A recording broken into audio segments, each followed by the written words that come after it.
Hello. Hello, hello, hello. Right. New patch on Final Fantasy 14. I've not done any of it yet. I missed a day because I was doing other bits. But I'm going to do it now. So, yay. Cool. Right. So I should probably actually let me go to. Let me do my dailies on the gold saucer. Whee!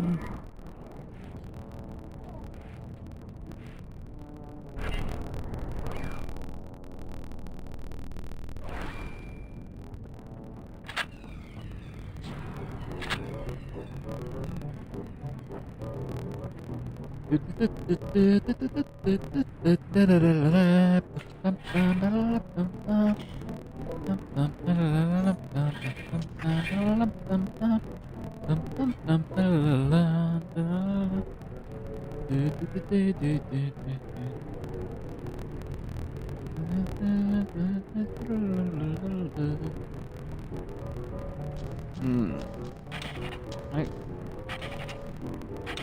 Ooh. Let's go for that one. Oops.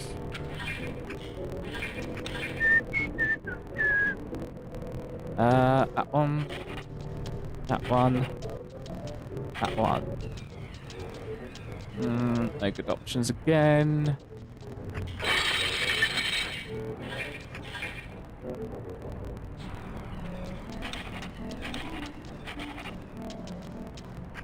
No, nothing great there.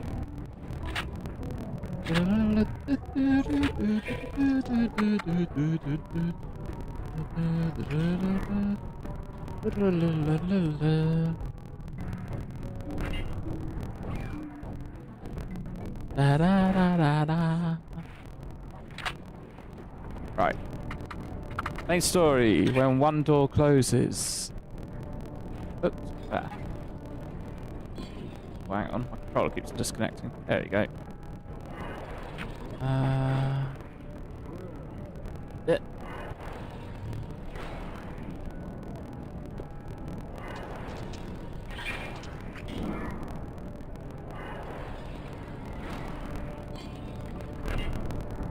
Whee.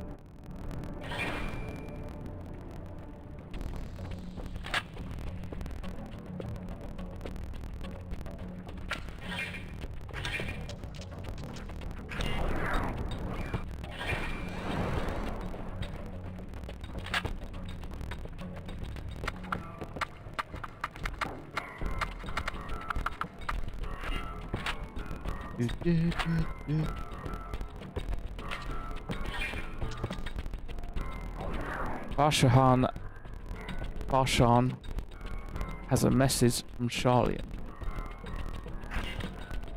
Ah, Nima. One of my clerks was just here with a message for you. Students of Valdesian require your presence in Charlian at your earliest convenience. Indebted as I am to our friends, I had hoped that I too might be of service, but it's you alone they require. If you've no pressing business, pray make your way to Valdesian Annex at once.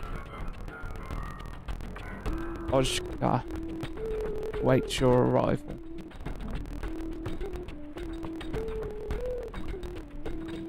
In the meantime, I shall continue showing Ashta the city, from notable landmarks to the people's lives.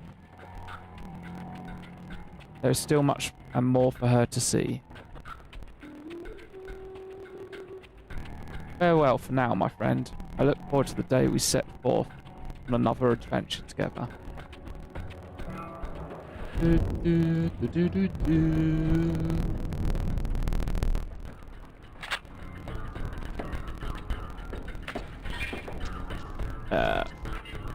Charlian.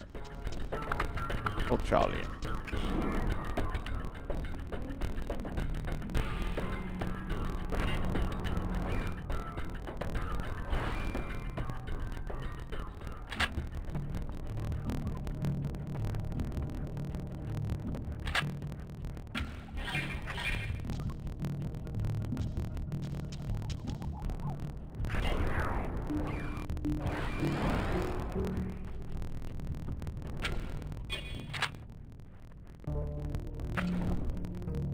A warm and hearty welcome to you, Nima. I gather you received our message. Please wait here while I fetch Kral and Graha.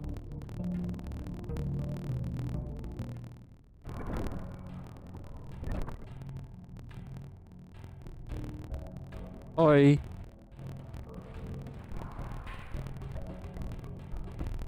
Thank you for coming on such short notice. And forgive us for sending you so soon after your trials in the void. To say nothing of your grueling battle against the 12. Now then, we aren't actually the ones who require your presence, but Orenville. He stopped by recently, you see, and asked us to reach out to you on his behalf. I imagine you're as surprised as we are, given that he was supposed to be away on a long expedition. Something must have necessitated a change in his plans. All he would tell me is that there's someone whom he wishes Nima to meet. He also mentioned that he would be tending to business at the studium. Shall we look for him there?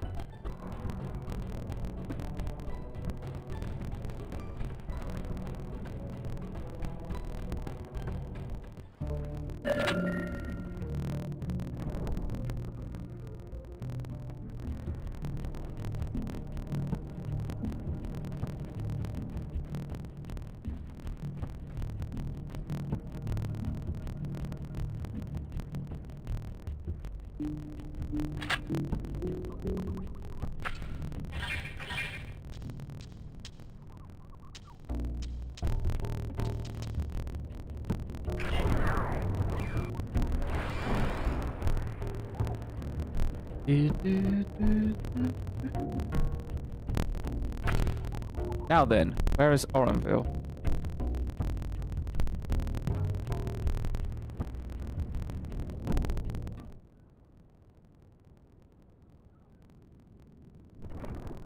Here he is.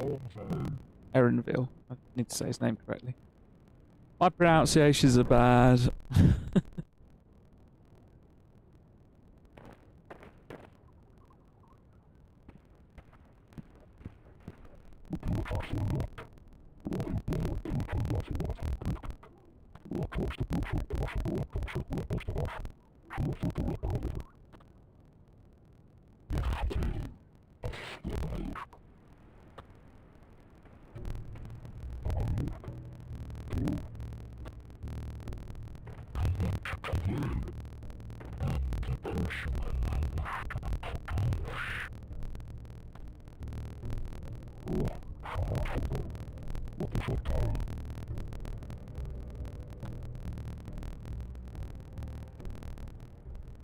Lion girl, where are you?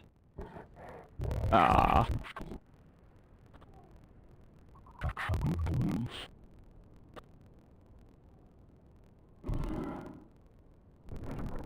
Here she is. Sneak cat woman.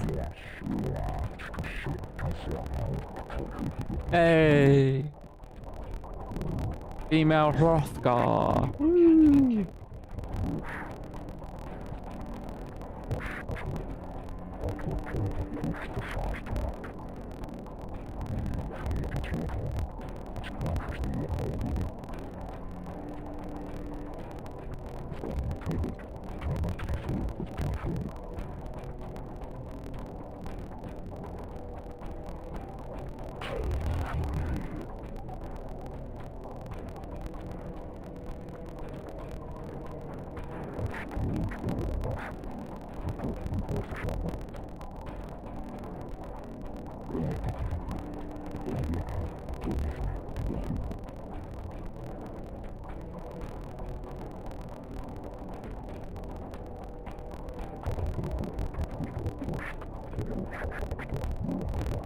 She looks a lot better than on the cutscene in the opening for Dawn trailer.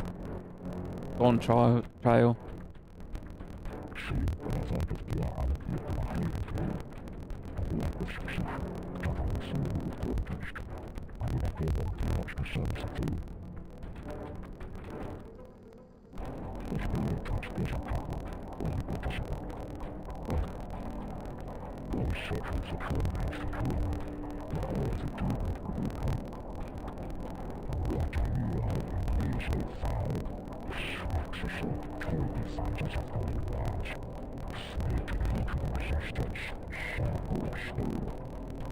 You've heard a lot about me then.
I need more adventure. Get out of this content drought.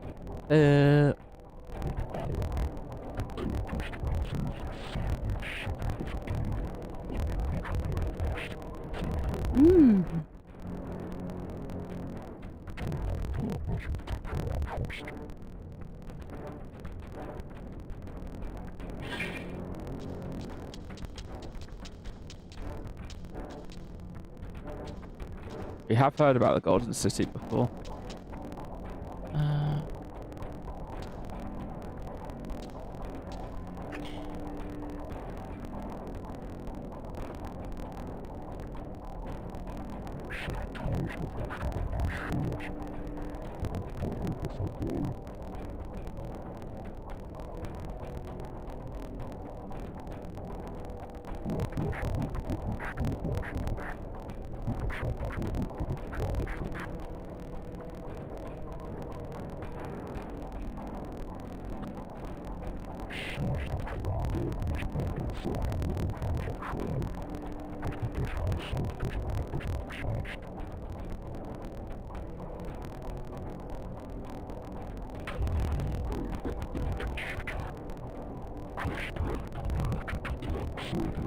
Come on, Crow, you're gonna come too.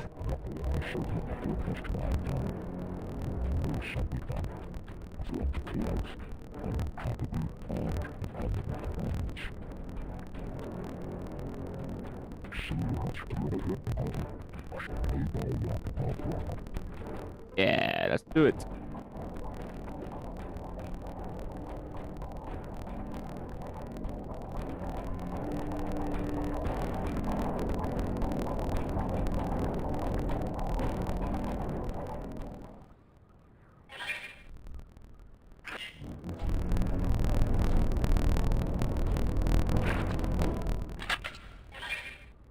Rahatir appears equal parts bewildered and excited.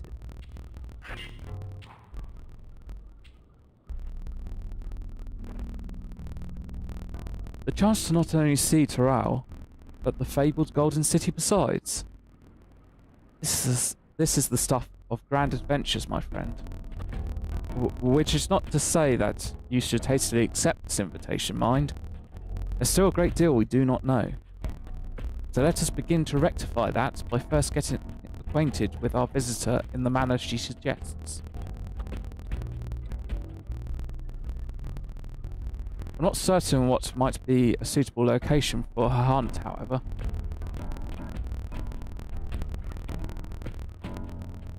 When I was at the guild earlier, I learned about a petition from our researchers on the Isle of Ham. You went there not long ago and culled some unruly fauna, of course, but according to recent reports, other ordinarily docile fauna have grown savage. It's believed that they've been unsettled by some manner of predator, so the researchers seek assistance with identifying and dispatching it. As part of your hunt, perhaps you might answer the petition? The isle isn't far, and we would also be helping those in need. That works for me. Just so you know, I've honed my skills against some of the fiercest beasts in Taral. Whatever this creature is, it had better be able to put up a proper fight, or it'll end before we have the chance to get acquainted.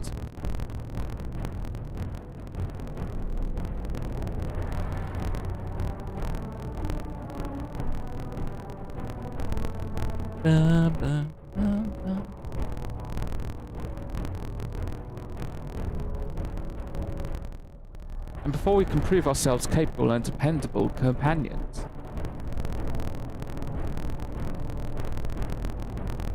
My apologies, but I must see to some preparations.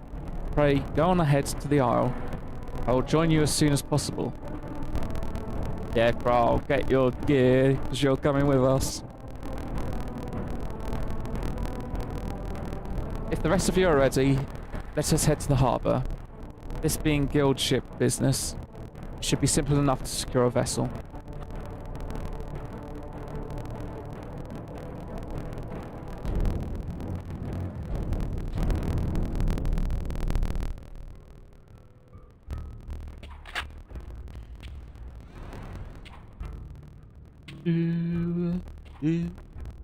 Ba, ba, ba, ba.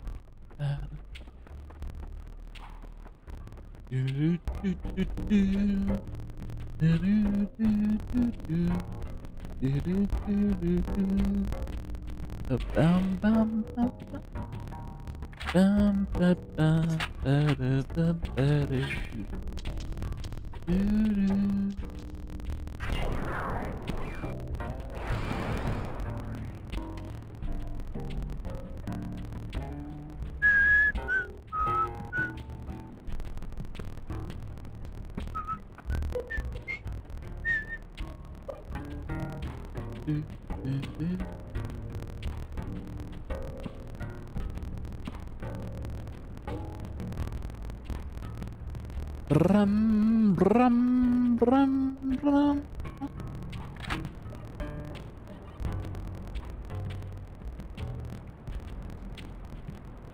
Bum, bum, bum, bum, bum, bum, bum. Ba-da-doo-doo-doo-doo-doo-doo. Ba-doo-doo-doo.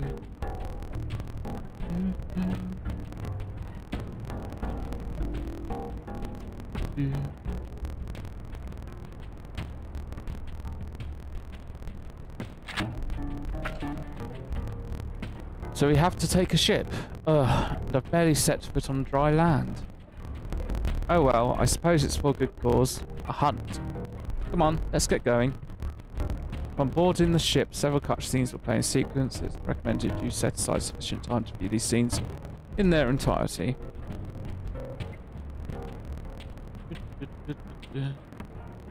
Right. Okay.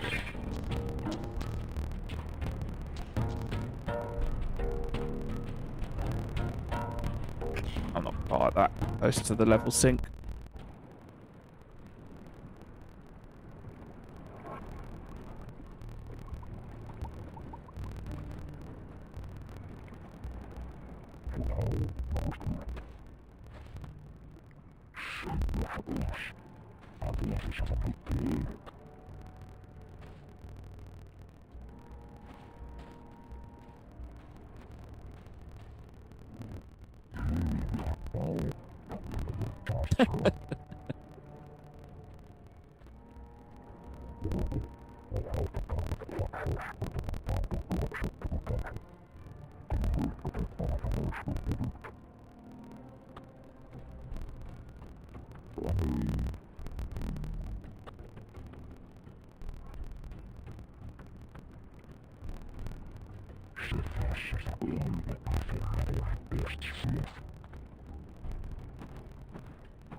Oh, I can't move.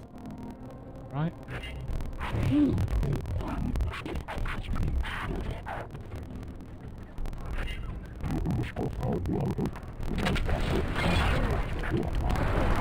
Whoa. Powerful kitty.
Oh, thank goodness you've come. I take it you're the one who answered our petition. Wait, aren't you Nima, the adventurer who saved our star? That our meeting was under better circumstances. I was conducting a routine inspection of the transporter here, and I suddenly found myself surrounded. You'll find more of the same across the chasm. Once docile animals grown strangely aggressive. My colleagues there can tell you more. If you'll give me just a moment, I can finish checking our equipment.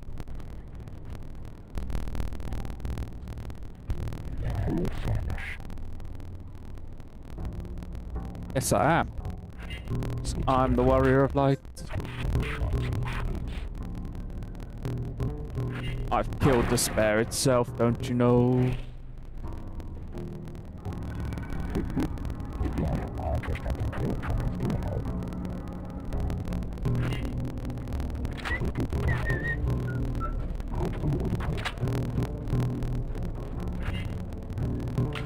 The adventurer come to answer my petition, I presume.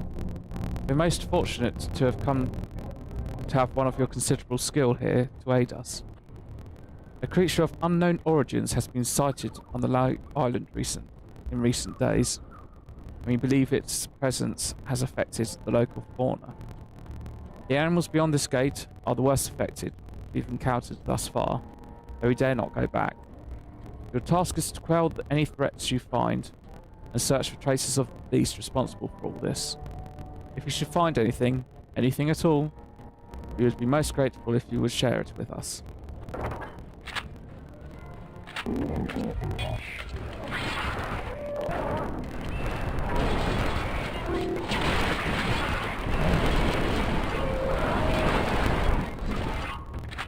Well, thank you.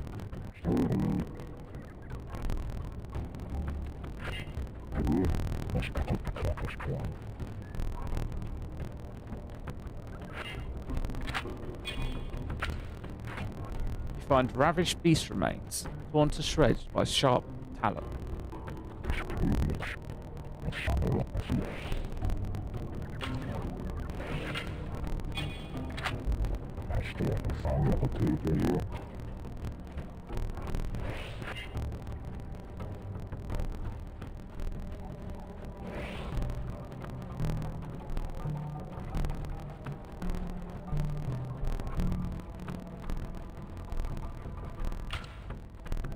You find feathers are scattered about the ground. There are signs of a fierce struggle.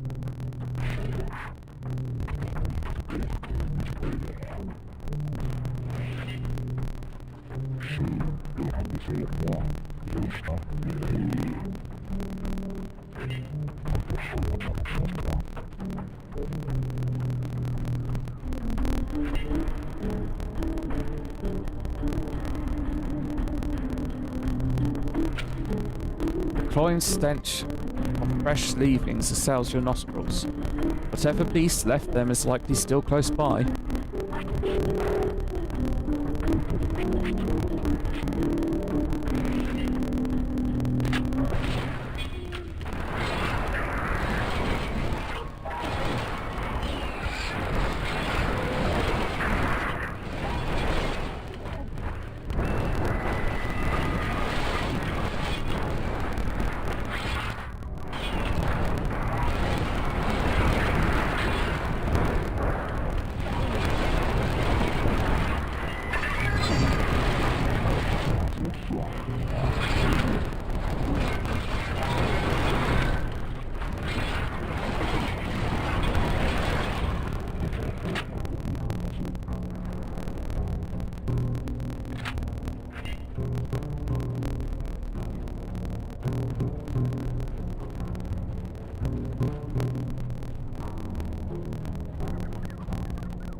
There's Beastie.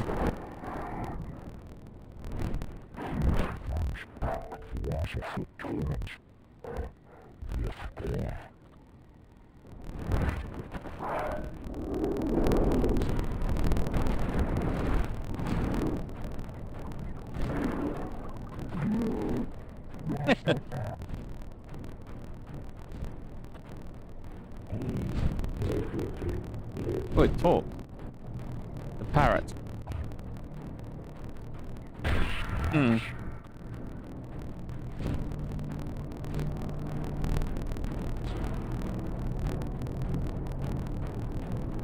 It's a big parrot.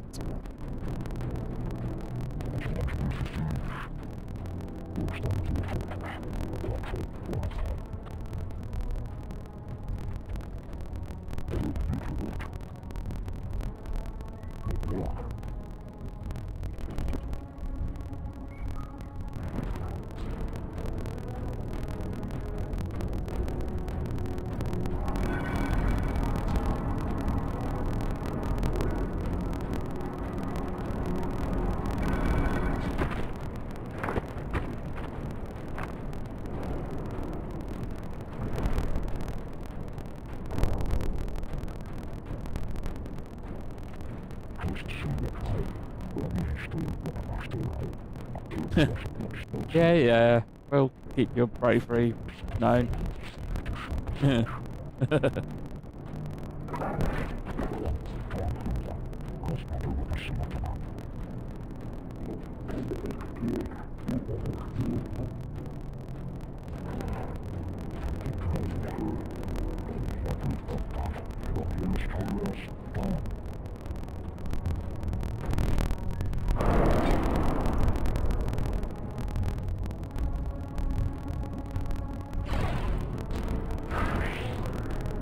Let's defeat the beastie. Hang on.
Ew.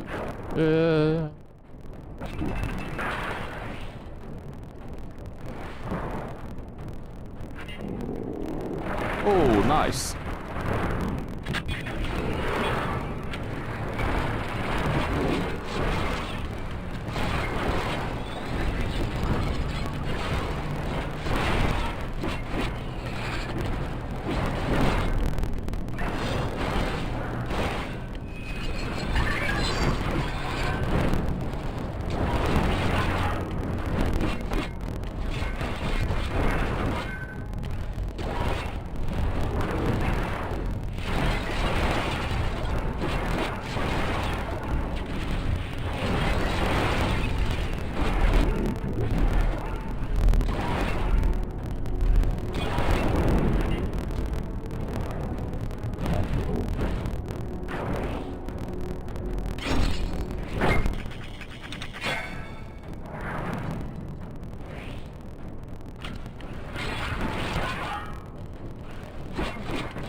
Come on, almost got it. Kill the big parrot. Whee. Easy peasy.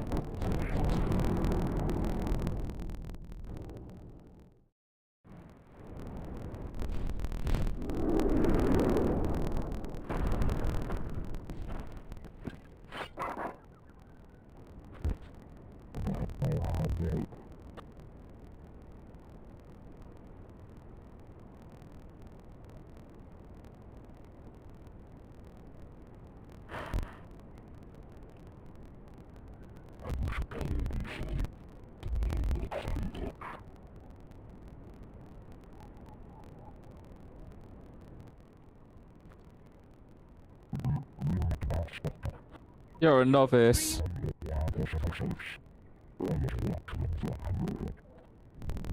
Yeah, you got the cockiness of a novice.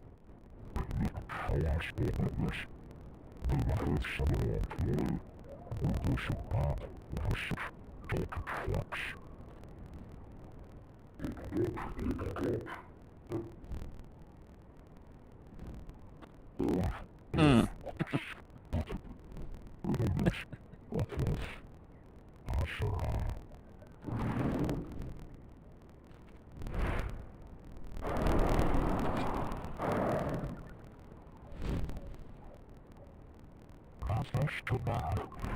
Yay! Finally, Kral gets to do some action. Woo! Victor Mansa. Whee!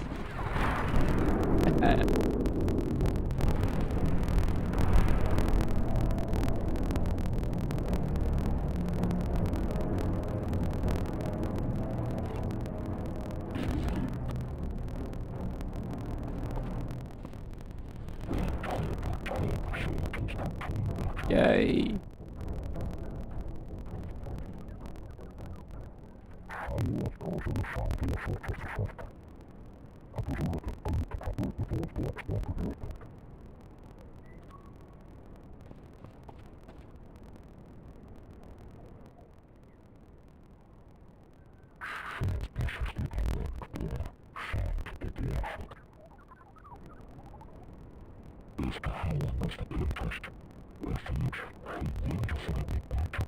Yay!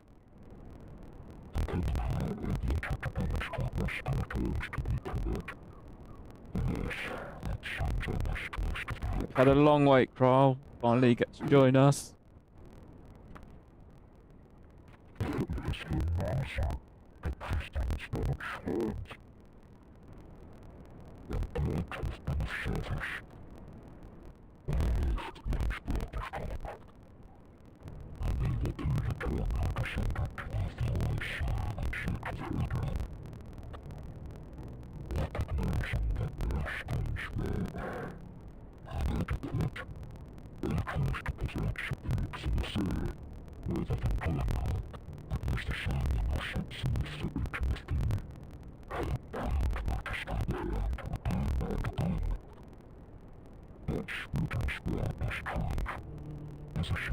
Oh, Ash's got a new costume on. It's cute.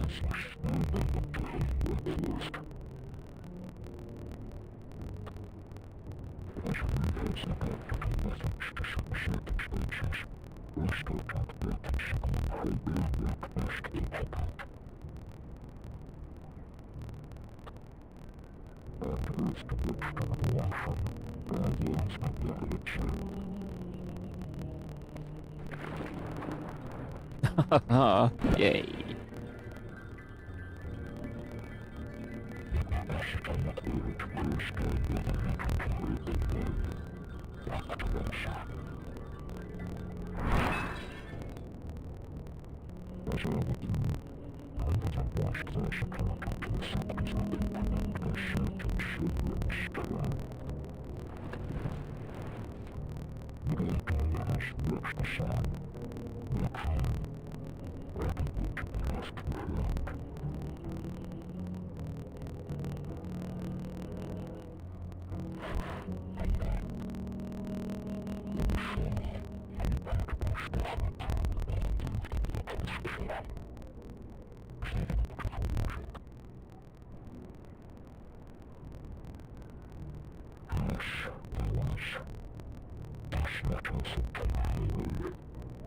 Personal matter for Kral. It's gonna be key.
Huh.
Erenville.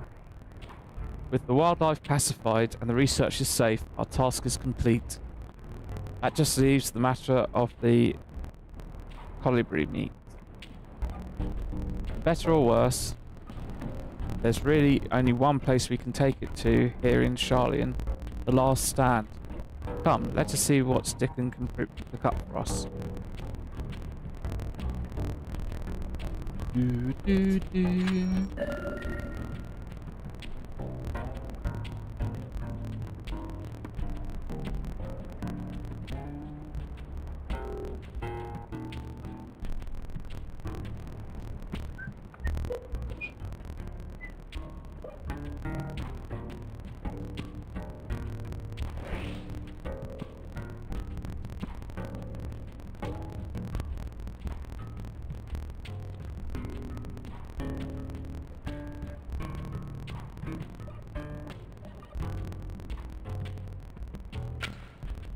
Well now, there's a famished face if I've ever seen one.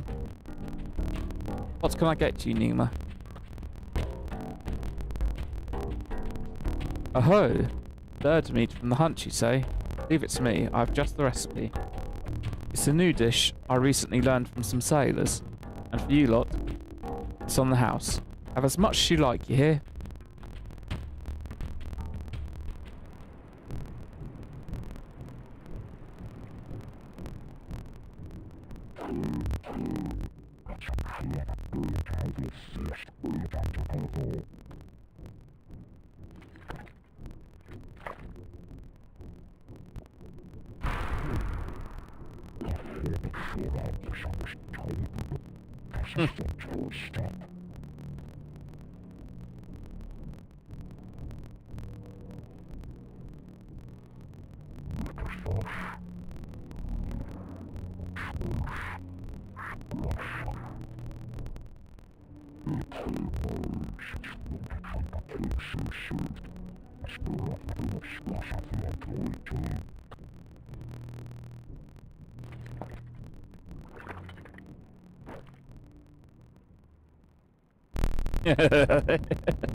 uh.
Come on, Emerald.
No, we've had enough of that, quite frankly.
Hmm.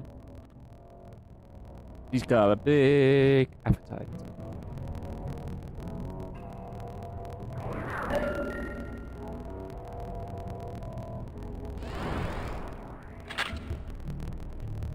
Whether Ffxiv has the makings of a ruler, I couldn't say, but I do know that she deeply cares for her nation and her people.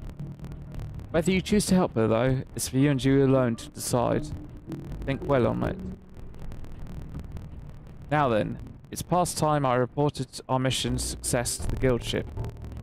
I would have done so sooner, except Her Highness needed to have her royal meal. I shall come by the annex later. Till then...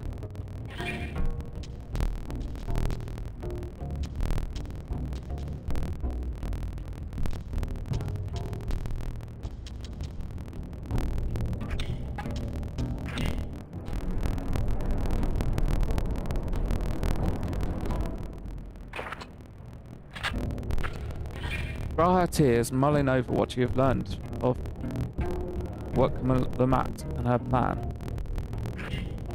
Well, I dare say we have a fair grasp of Ffxiv's situation. Still, you've been afforded time to consider her invitation.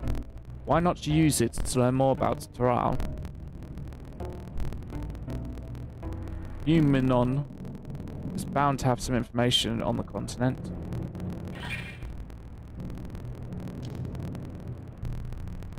It certainly wouldn't hurt to be better informed.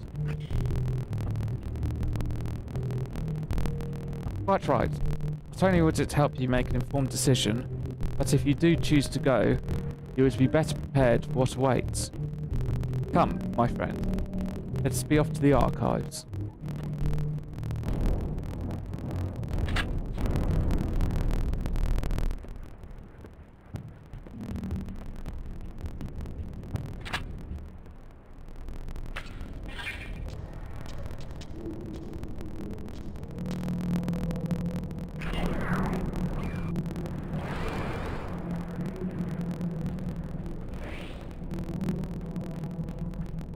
Oh, hello, Puddingway.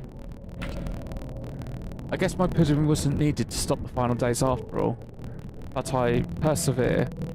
Once people taste it, they'll be even happier than they were before the apocalypse started. I just know it.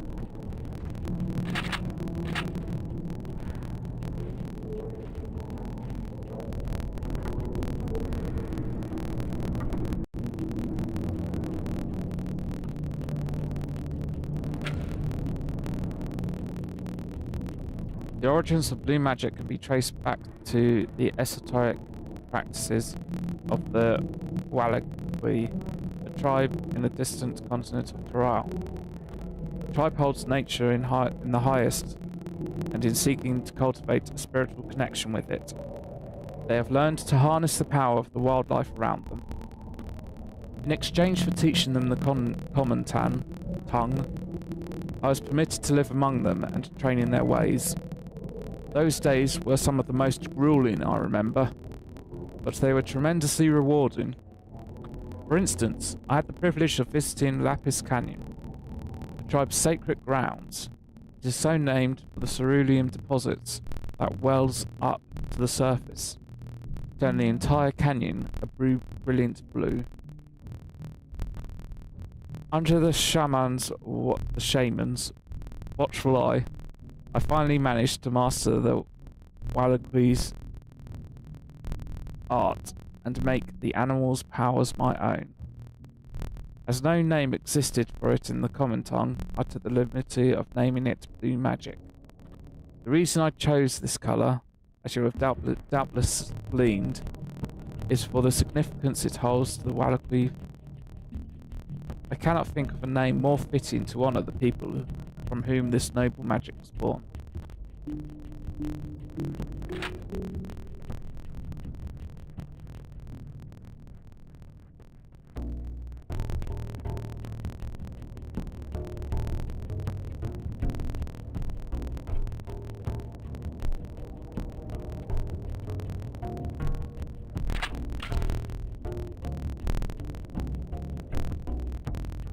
Let's begin by comparing the geographical characteristics of the three great continents and Tyrrell. The former stretches from east to west and lies entirely within the northern hemisphere. In contrast, the latter extends to the far reaches of both northern and southern hemispheres. The difference immediately presents itself in the form of climate variant. Shifts in climate tend to be gentler when moving east to west, but harsher when moving north and south. Owing to this fact, longitudinal migration is far more common in history, whether it be by men, animals or plants. A case in point is the Allegans, who rose to power in Aldenard before advancing east into Ilsabard. Their movement would be mirrored thousands of years later by the Garleans. Meanwhile, although the disparate tribes of Tyrrell waged war with one another for generations, stymied by climate,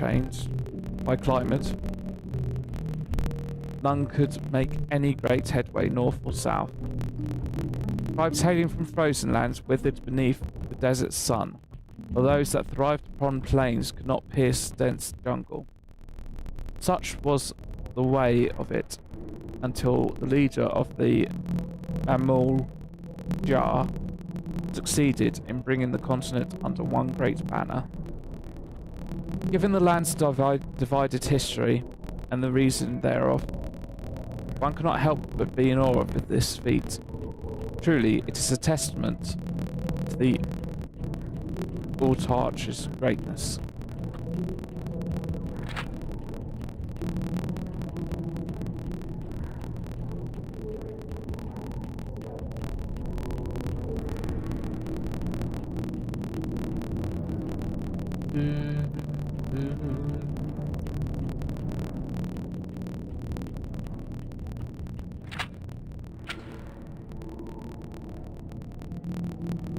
Every land has given rise to unique wildlife.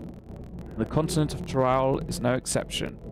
Yet while some of her creatures have become a familiar sight in Eorzea, many and more exist that are rarely seen this side of the Indigo Deep. This tome introduces a select variety of species as described in the testimonies of sailors and adventurers. Alpaca, accustomed to Tyrrell's craggy mountain ranges, this four-legged beastkin has been domesticated for seemingly hundreds, if not thousands of years. Their soft white fleece is highly prized by weavers, while their strong legs and sure-footedness make them capable beasts of burden. Weaver. This ferocious scaleskin is native to the dense jungles of Tyrrell. The Mamul Jar have succeeded in taming them and utilize their prodigious strength for manual labour. Given their immense size and power, it should come as no surprise that the Weaver is also employed as a siege beast. Enemy fortifications cannot long withstand this horned brute's rampage. Aligaramda. Tyrrelli folklore holds that this bird-like creature is the mightiest of beasts, the very embodiment of the nature power. Whether it exists beyond myth, however, is uncertain.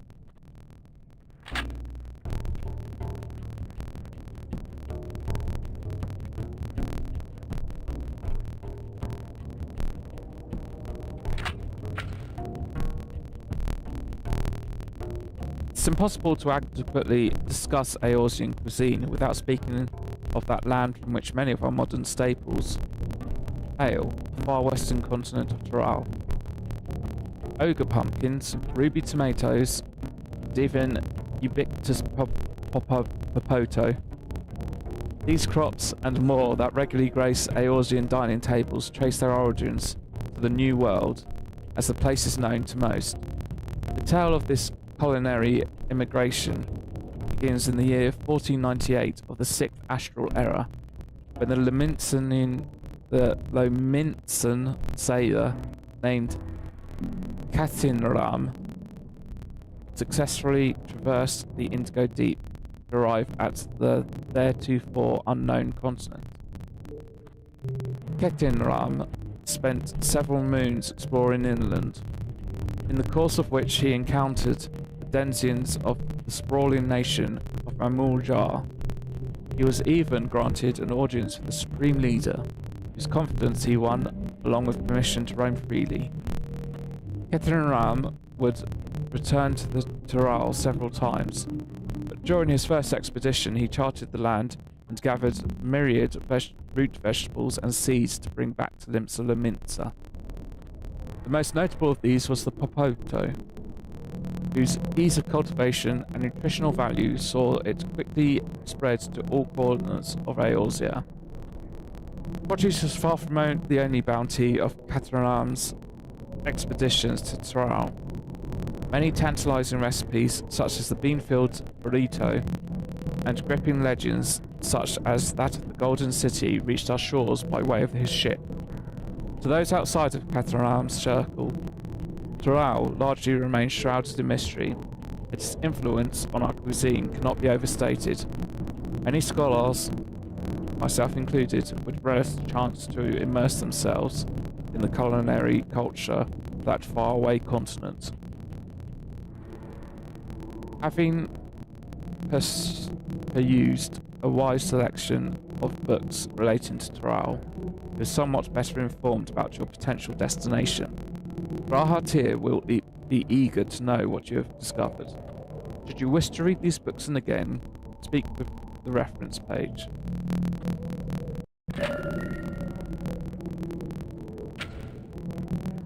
Scoured the library to your satisfaction, have you? Excellent. While there are a few books wholly dedicated to the subject of Tural, I dare say you found tidbits of useful information scattered here and there.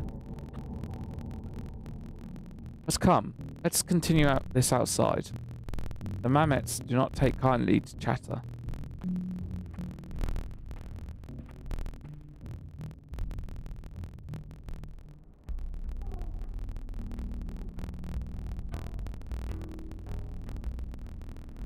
Now then, I'm quite keen to hear your honest impressions. I couldn't help but notice that we read the very same book on the cuisine. I was pleasantly surprised to find references to Tural within. Among them, did anything in particular pique your interest? I was rather taken with the tale of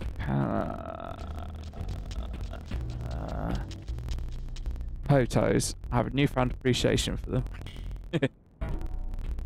Best answer. As have I. Despite having just enjoyed a hearty meal, I found myself craving potos. As they keep well, they were a boon to sailors, and it was the same property that allowed them to survive the voyage to Eorzea. The book also mentioned a method of preservation which sees potos repeatedly frozen and dried. The resultant product was apparently used in a stew by people of mountainous regions. I should like to sample that dish one day. That, and all the unique cuisines of the vast continent.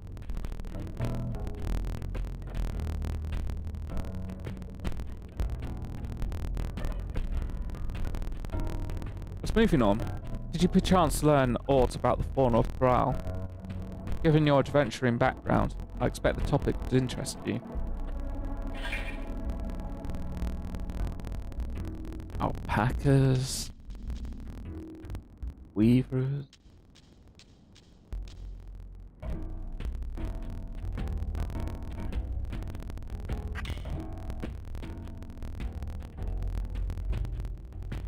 Now, why do I get the impression you're imagining pitting your skills against the fell beast? Unfortunately, I found scant details on your would-be prey. One source simply described it as an enormous winged creature with scales hard as steel that rules the sky. I should like to see it with my own eyes, presuming it even exists. I thought I heard familiar voices. Alize, wee! And Alphna. Hello. Fancy running into the two of you here. Well, I have some research. Have some research of your own, do you? Aye, we hope to arm ourselves with knowledge that may benefit the Garlean people. Having forged a new trade agreement with Razatan, they will next look to foster relations with other nations. This includes former imperial provinces. In view of this, we hope to find hints in history on how neighbours of differing races and ideologies might engage with one another. And what of the two of you? What endeavour brings you here this day?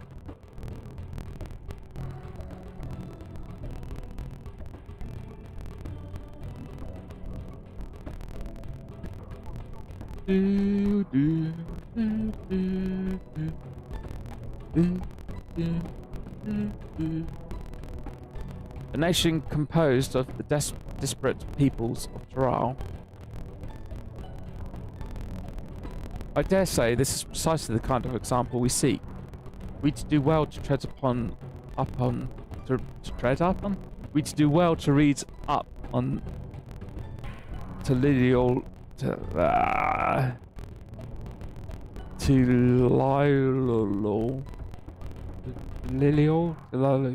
ourselves. Damn pronunciations. Aha. The contest. Is Nima the only one allowed to help Wuklemat? There's no mention of such restrictions as I recall. On the contrary, Wuklemat gave us the impression she could have several champions. I think I know how to make the most of our respite. Follow me, Alphnode. We have planning to do. Alize, wait! It would seem our plans have changed, if you'll excuse me.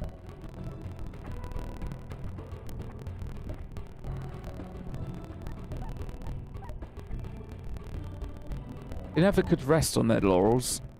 Come, let's return to the annex.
I'd rather not get involved in politics.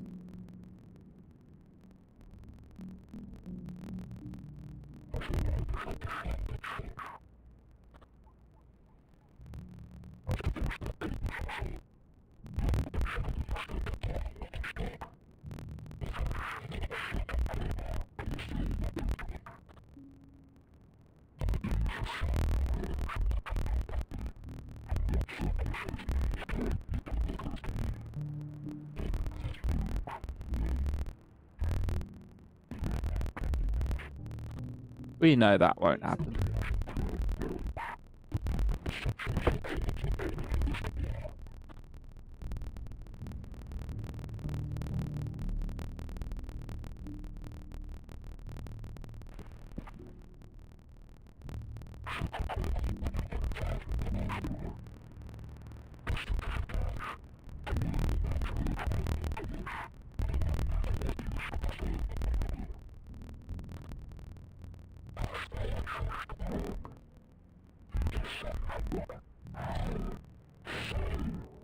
Haha, he said the thing. He said the thing.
What you got planned, Graha?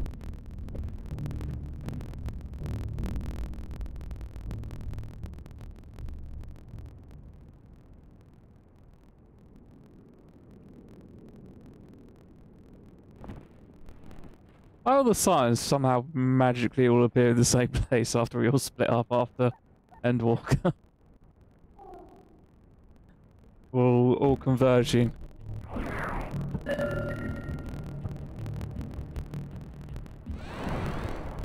Conveniently, all at the same time.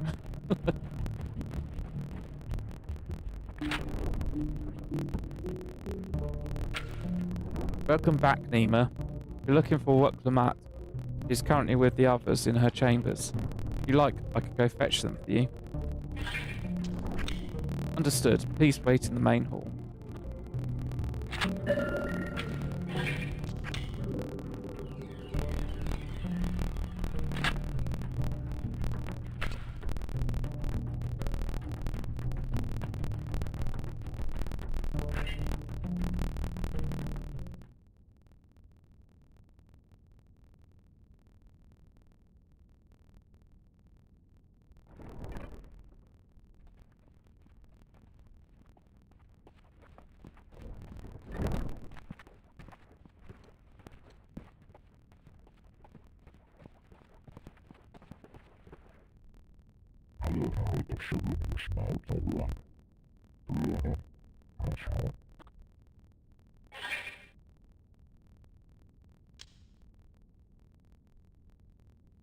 I wish to boldly go where I've never gone before.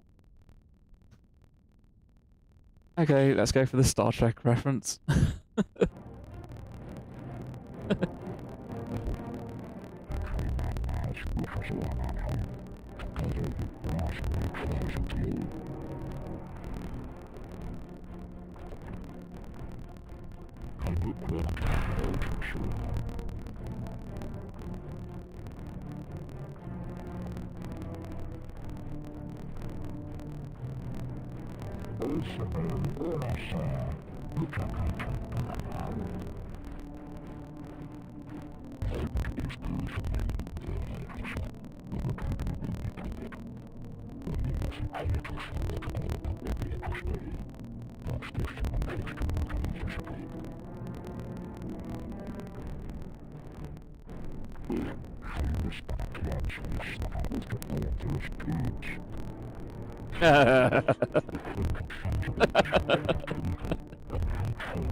Nice going, Aaronville.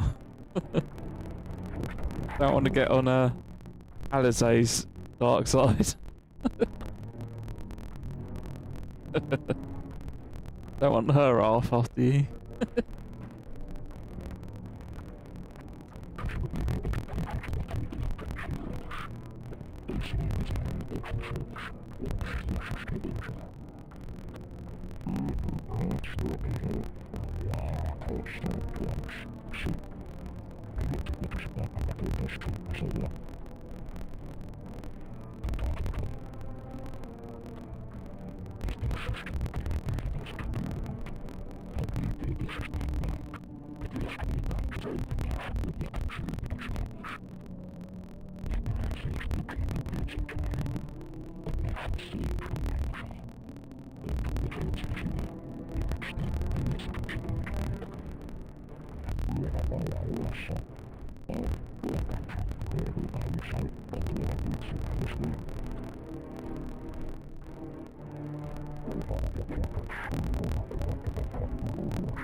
No, you are gonna come.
Map?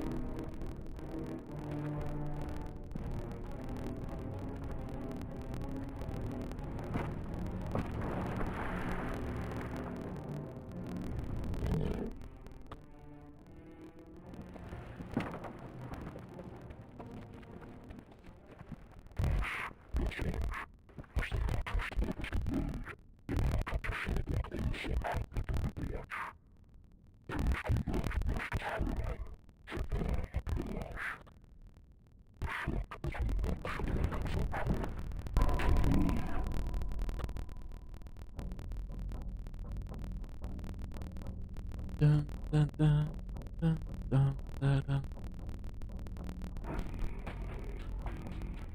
Cutscene, take 2. Not cutscene, credits, that's what I mean. Credits, number 2. Yes? Credits?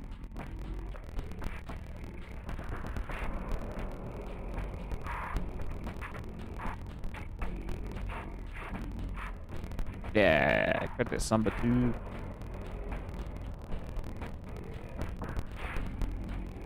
And then we wait for Dawn Trail. This summer.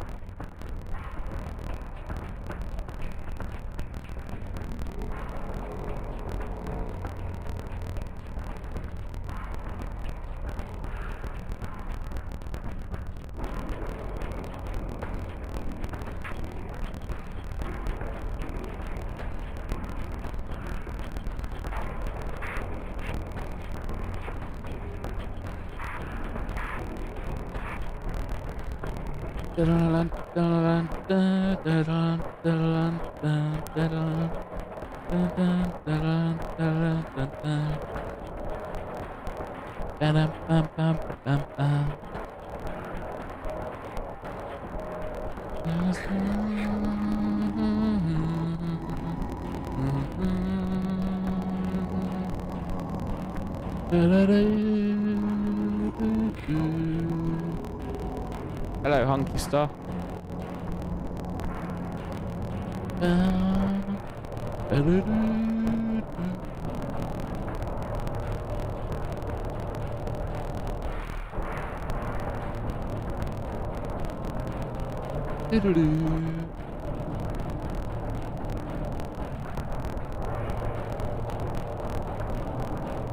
I just like watching all these artworks because they're pretty well done. I love them.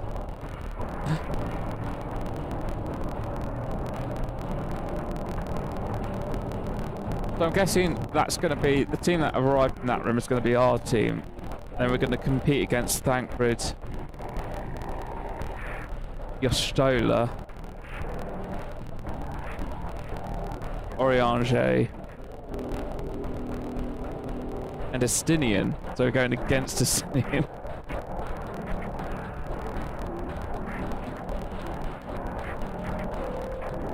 But we'll have got a bit of a larger team on our side.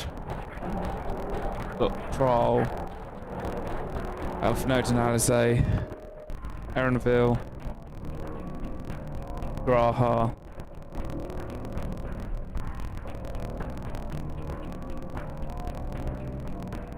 and Kral. A little bit bigger.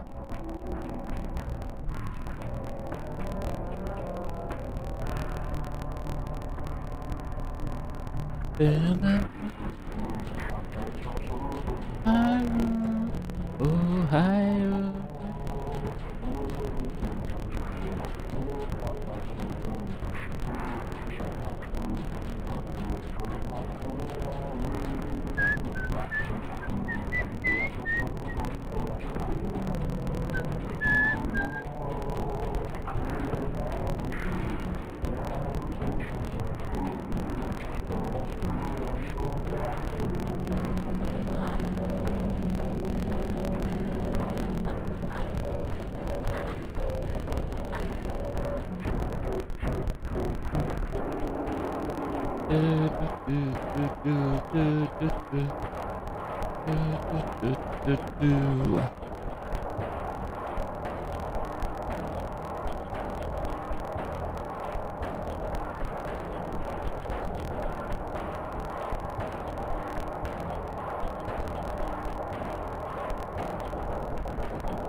We take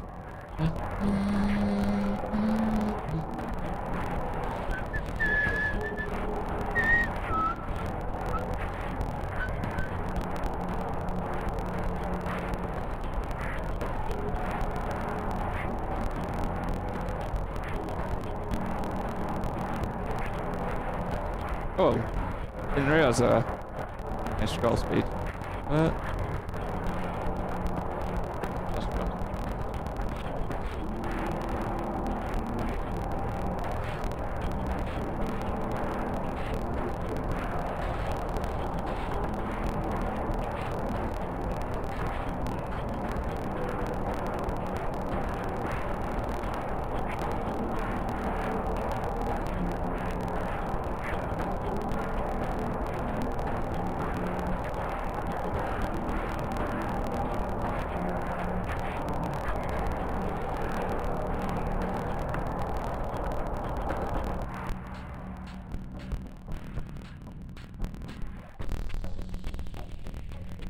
Oh, yeah, I'm done now. Skip.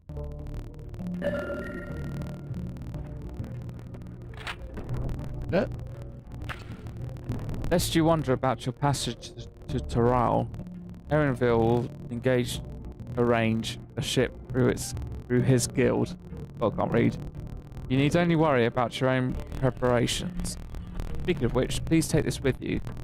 A rugged and ready knapsack. May it serve you well in your coming adventures. Now, I'm not sure when departure will be, but rest assured I'll let you know when I hear something. Till then, please take your ease.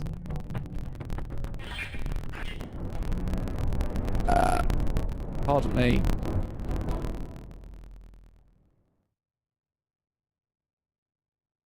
Meanwhile, in Limsa Laminsa.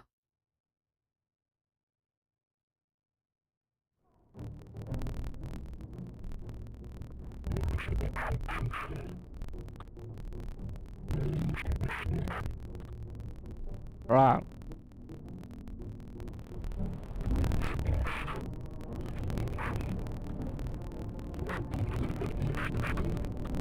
Yeah.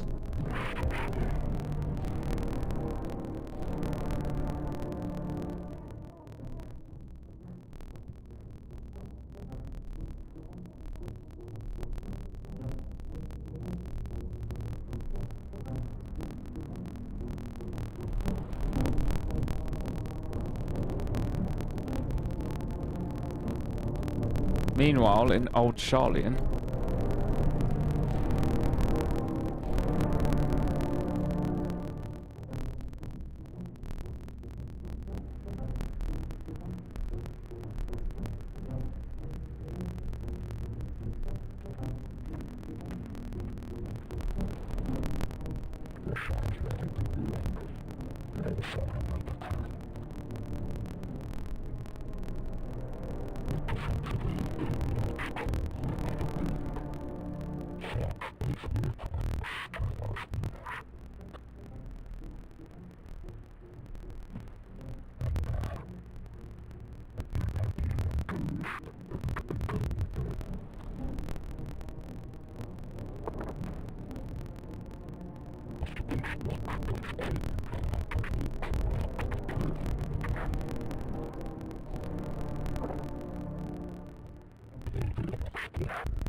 It's a healthy competition between the scions. E.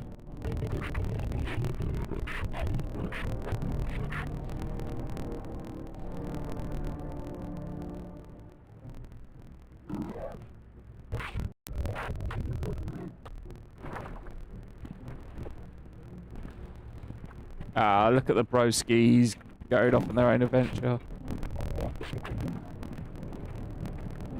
Look, they're bros.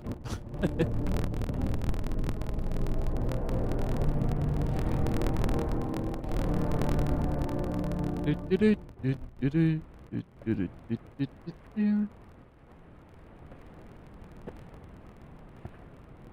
about your Stola?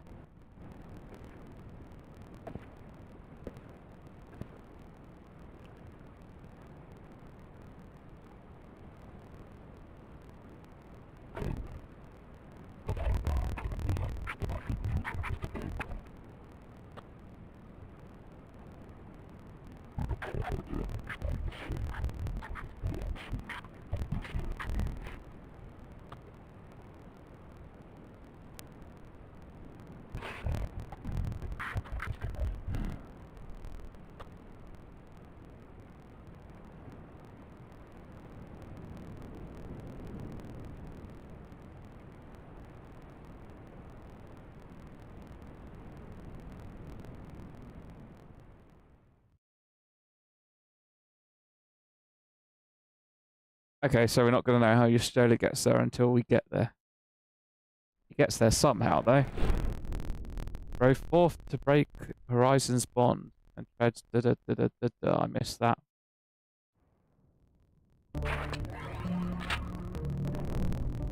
Cool.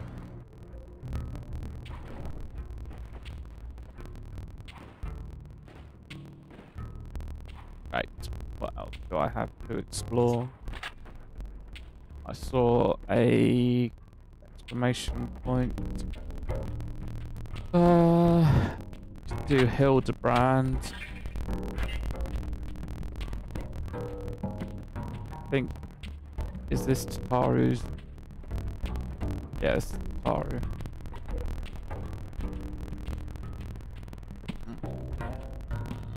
Fine, let's do Hildebrand.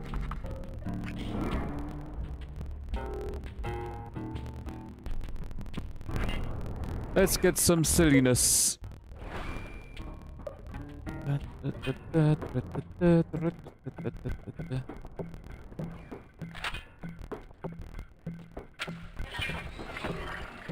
Delion is ready to embark on his latest investigation. Ah, Nima, you're just in time to assist with my latest fact-finding expedition. Our recent foray into Charlene revealed that Popul's friend, Poo's friend was in the company of a Hannish alchemist, yes. As such, I was inspired to do some preliminary legwork here in Then Bavnir. I contacted my usual sources for locating the local sightings of alien phenomena, but alas, they had none to share. I have thus switched tactics and decided to track down this alchemist fellow instead. Surely someone will have heard the tale of an apothecary bold enough to set up shop on a Garlean battlefield. The Inspector and others have been pursuing a similar line of inquiry. I have found no leads here in the City of the Great Work. I believe they've moved their investigation to Yedelamad. So I suggest we hurry over and join them. I cannot have the little blue man muddying at the waters when we're so close to grasping his master plan.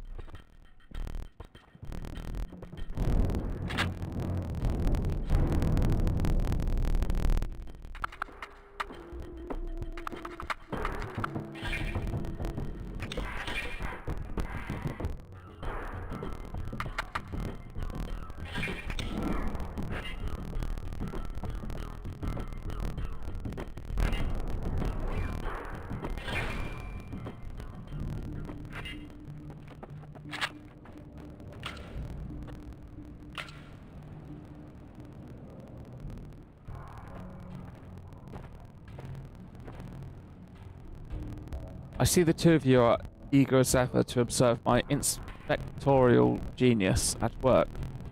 Ah, the long-term fans are often the most ardent. As a matter of fact, we were just about to continue our investigation into the alchemist we know to have been travelling with Master Pupu's comrade. That was a long sentence.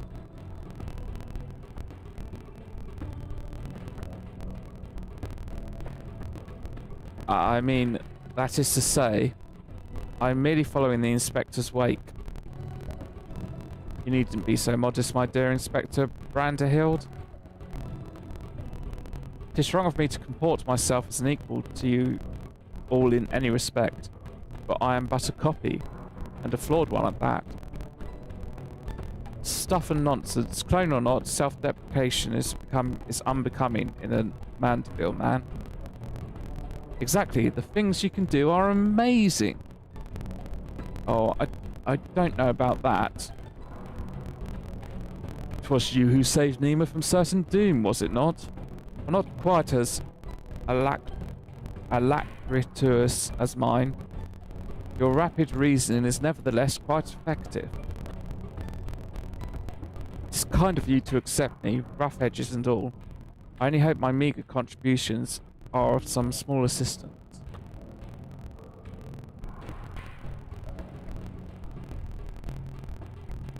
Too modest by half. I'd say his mental faculties far surpass those of the original. That's enough chin-wagging amongst ourselves, I think. Let us spread out and learn what the locals know of this adventurous apothecary.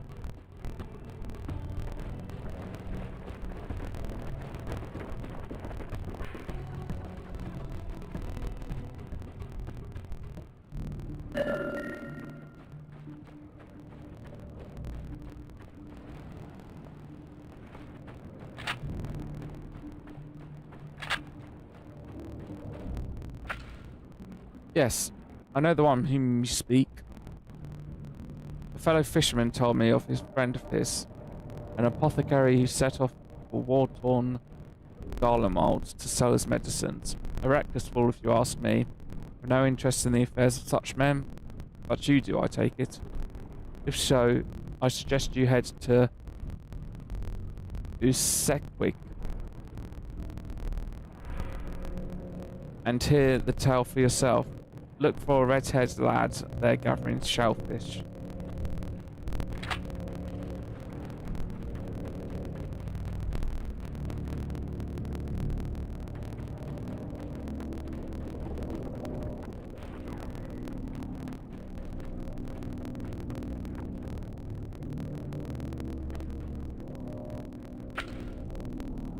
Do I know of apothecaries? In Rajasthan? Of course, more than I can count. I've not heard tell of anyone peddling such goods in the heart of the empire, though. Seems such a terrible idea to me. What with civil war raging and the world almost ending. The situation's improved in recent days, but even so, the Radiant Host still has to provide security for cargo shipments. A lone merchant trading there alone? Impossible.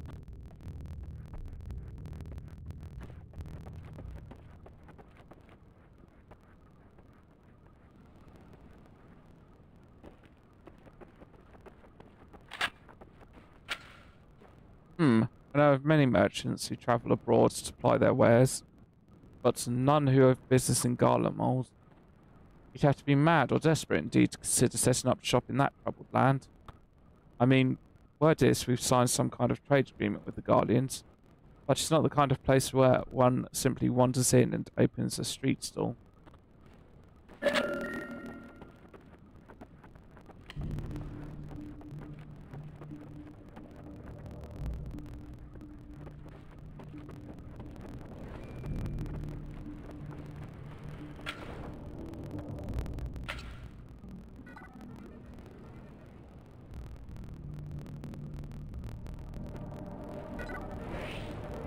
Ah, Nima, I hope your questioning has borne fresher fruit than mine. Aho, a good friend of an alchemist in question, you say.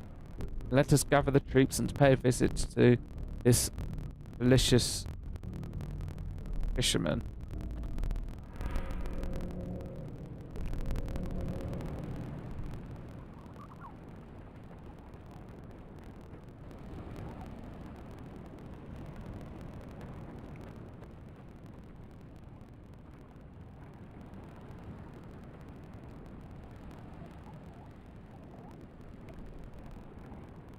The story of my apothecary friend? Oh, you must mean Baharasa.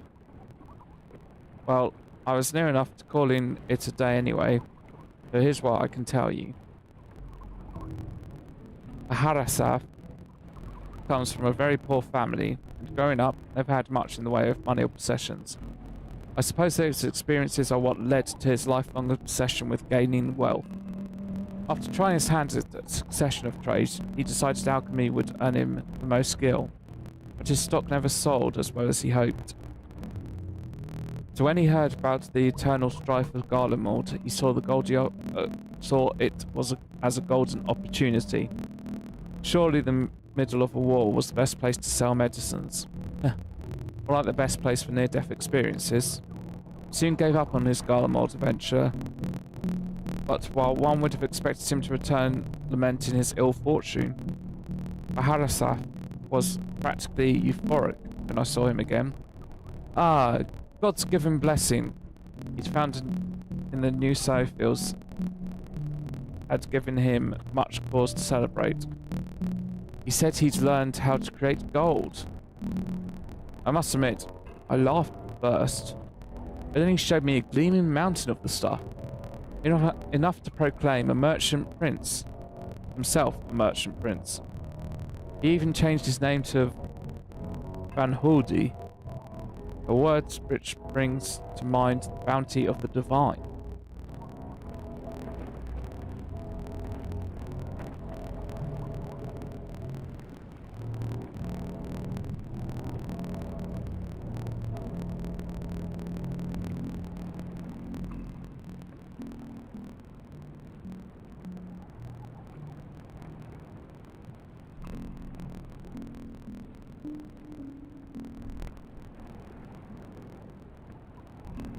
Hang on. You saying my title's incorrect? Which it may be. No. No, I'll probably be teaming the Outer Wilds on Friday.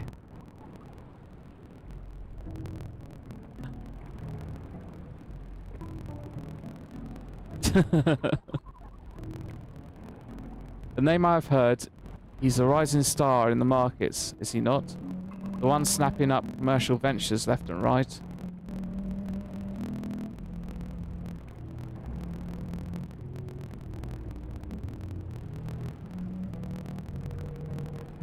Yes, Van Hoody has certainly made his ambitions known here in Ffxiv, especially when he attempted to purchase the entire port of Yaddermold.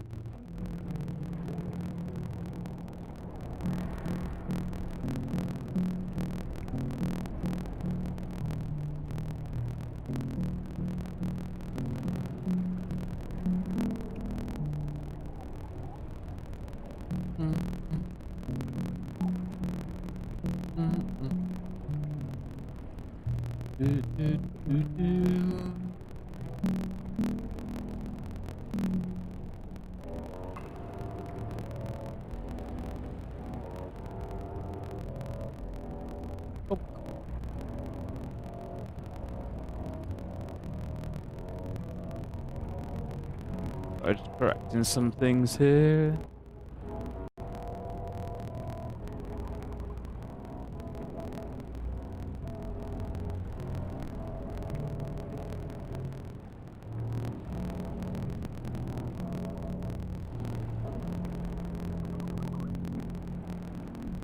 Yes, Van Hoody has certainly made his ambitions known here in Ffxiv, especially when he attempted to purchase the entire port of Yezamil. Dockmasters declined to sell, of course, but when it comes to buying historic landmarks, a bottomless purse can open surprising doors. Last I heard, he'd converted the Gilded Aria into a private abode and has been filling it with every rare treasure his gold can secure.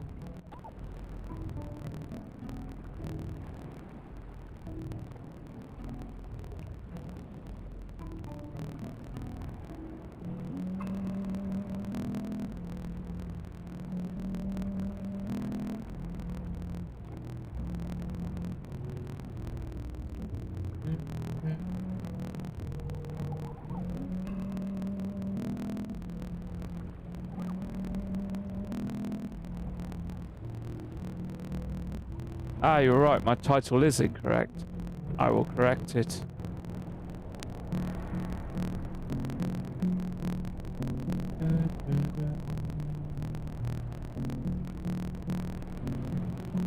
Ivy.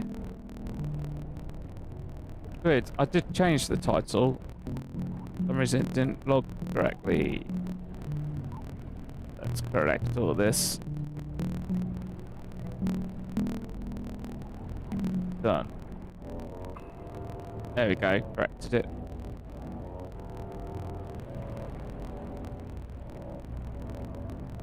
Thanks for bringing it to my attention, Mr. Doom 1994.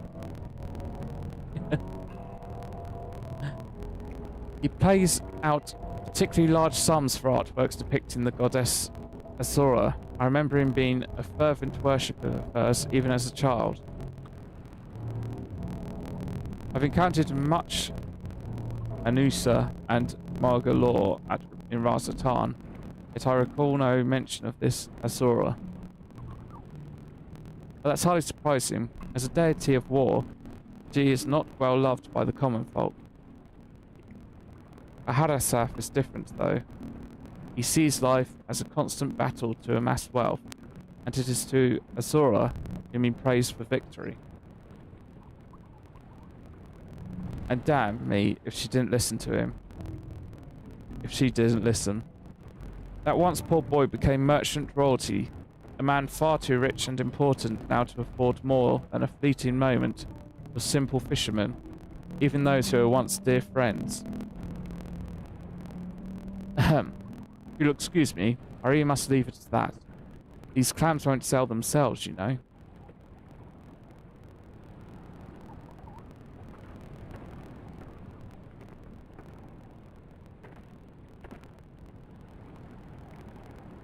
How about that, eh? Our sought after apothecary and the upstart merchant prince were one and the same. You might assume the blessing he stumbled upon in Garlemald was a certain alien craft and its occupant. Sorry to intrude, but aren't you the hero who helped us when folk were turning into beasts? But some nasty-looking creature just showed up outside town. One of our guards went to confront it, but I don't like her odds against that thing. It sounds like the case for Inspector Hildebrand. Come, friends, let us investigate forthwith.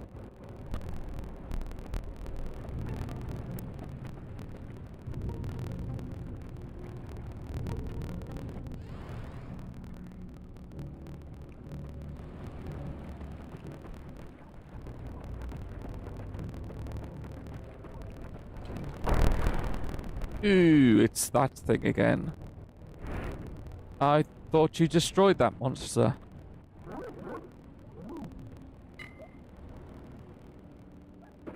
Ooh, a dragoon, is that? Or a paladin? Radiant Host Guard. I have the situation under control, citizens.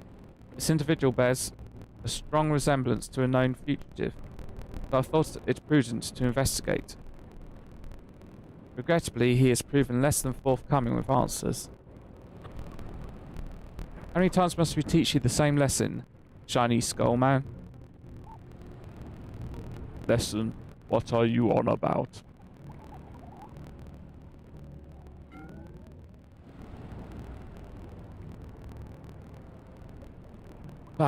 Cease this babbling and get out of my way. Lord Van Hoodie's orders are to cause trouble at the port, so I'm running behind schedule. Van Hoodie, the merchant who tried to buy Yedlamild, so he puts you up to this. Curses, how did you manage to deduce our dastardly plan? You just blurted it out. Silence. No one who learns of our scheme can be suffered to live. Prepare to be squashed, meddlesome worms. Uh-oh. Godbert. There's more of them. 3 more sinister skullmen. Was the Doctor a quadruplet?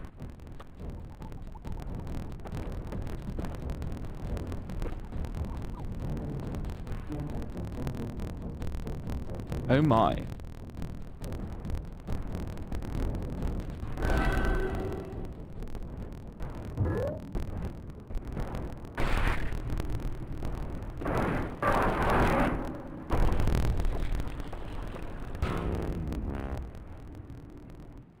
Mother?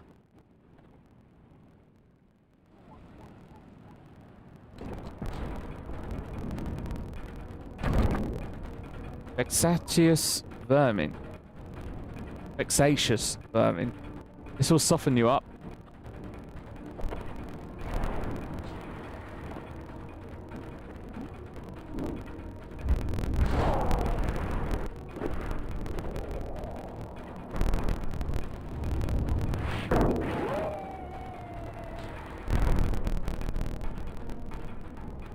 That's a home run. Ah, a lucky hit.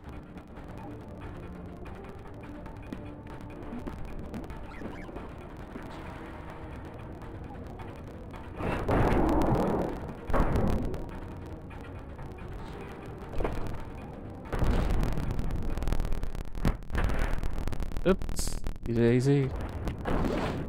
Uh-oh, Hildebrand.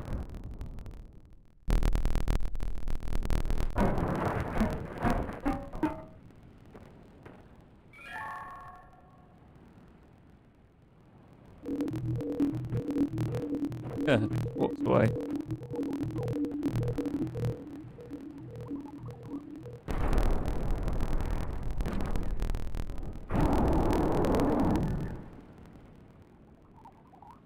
One last pitch.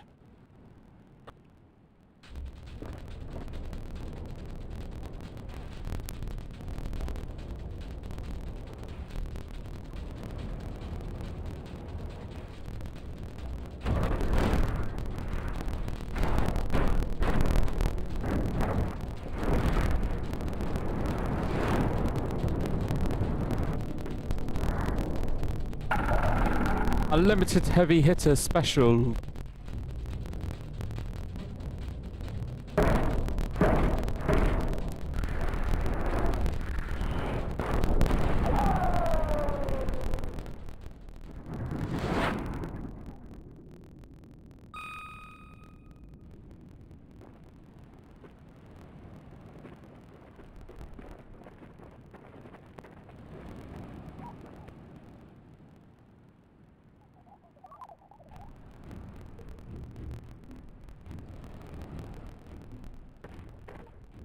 I've come to expect father's sudden appearances. What brings you here, mother? A proposition from the merchant Van Hoorde, in fact. As a matter of fact, I'm accompanying your dad as a manager for Mandeville, and we were just on our way to the bloke's mansion. I've already refused Master Van Hoorde once before when he tried to buy out our commercial empire. This time, however, the deal concerns offloading a quantity of gold at wholesale prices. It's quite an attractive offer considering fine jewellery is our stock in trade, and we thought to at least listen to his proposal. But if you'd purposefully command his lackeys to disturb the peace of a public port, you can't do business with a thug like that. Absolutely not. Where did all those lackeys come from in the first place? Is there a hulking weaponized brute? Manufactory around here somewhere?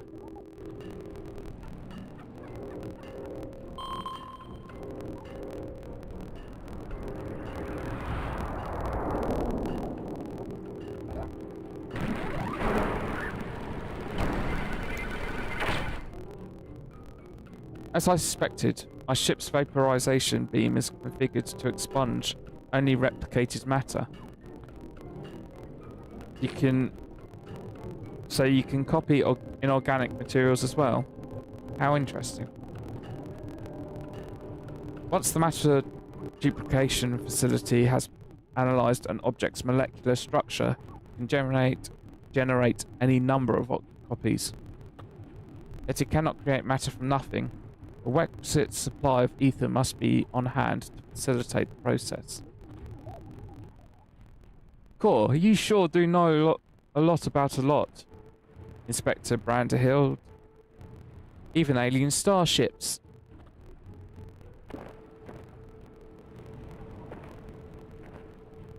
It is no great achievement, as I've mentioned. The gaps in my knowledge were patched with data from Starship's own archives, which included the vessel's full schematics and functions. Assuming I understand this correctly, is it possible Van Hoorde is using the repaired alien craft to replicate piles and piles of gold? We share the same suspicions, Master Delian. To my knowledge, no other method exists that can reliably produce precious metals. Of course, it is the obvious conclusion. That being the case, one might further assume that Van Hoorde is either threatening or deceiving Master Poo-Poo's comrade in order to gain access to the vessel's superior technology. Of course, our course of action is clear. We march right up to this gold spawner's front door and demand the release of his extraterrestrial hostage.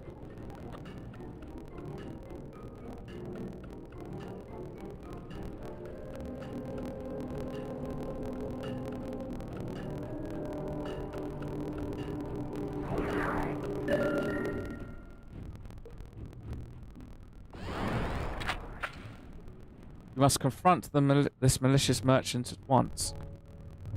If your heart's set on confrontation, then you may as well come with us. Van Hoorde's invitation included a private airship flight to his new estate. Oh, we still need to formally reject his deal anyways. His pilot will be waiting. Shall we be on our way? We're to meet Van Hoorde's pilot atop the rise just south of Vidage's footsteps.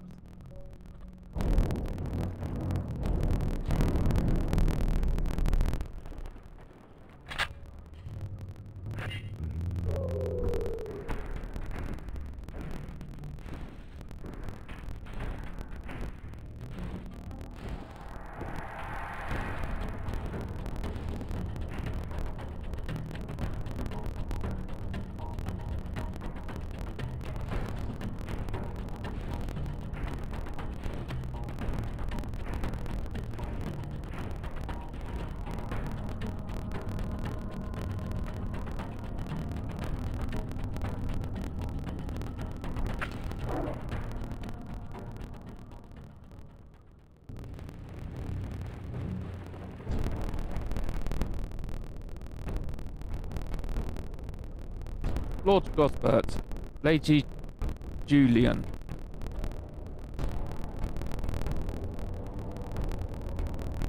And entourage? Pray, excuse our presumptuousness. My son and his companions insisted they came along, desperate as they were to meet the illustrious Master Van Hoody.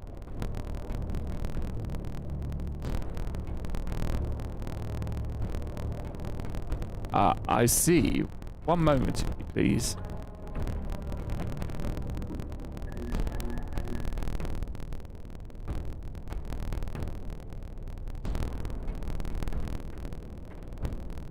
Lord Van Hoody would be glad to welcome you all to his home.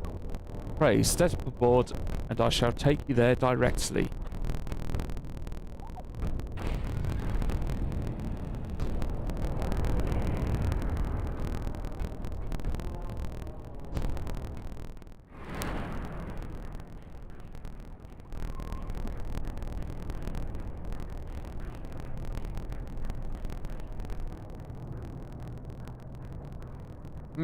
Interesting.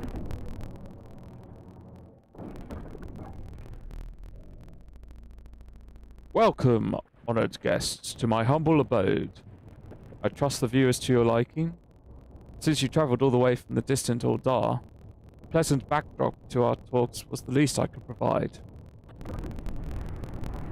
And what an unexpected boon this is! I'd been debating when to extend you a personal invitation. But now here you are, like a wish come true. Save your act for the magistrates, Van Hoody. We know your secret, the secret of your ill-gotten gold. You will cease this exploitation of alien technology and release your hostage into the care of Master Poo-Poo at once. Unraveled all my schemes, have you? Good. I needn't waste my breath on tedious explanations, then. This Master Poo-Poo, I presume? I do have his fellow alien here with me, yes. As for exploiting their technology, I freely admit to duplicating a quite frankly obscene amount of gold. That was merely the beginning. Imagine making a copy after copy of the deadliest weapons in existence. Would not the world itself be yours for the taking? Let's get straight to the point. I want you at my side. With the vaunted warrior of light as a template for my clone army, we could conquer this and every other land in creation.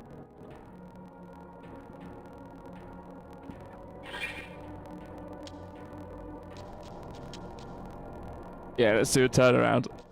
That's not a bad idea, actually.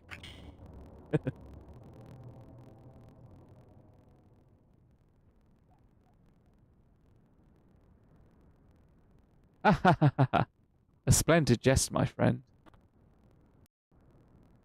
A splendid and not at all indicative of suppressed megalomaniac ambitions jest. Yes?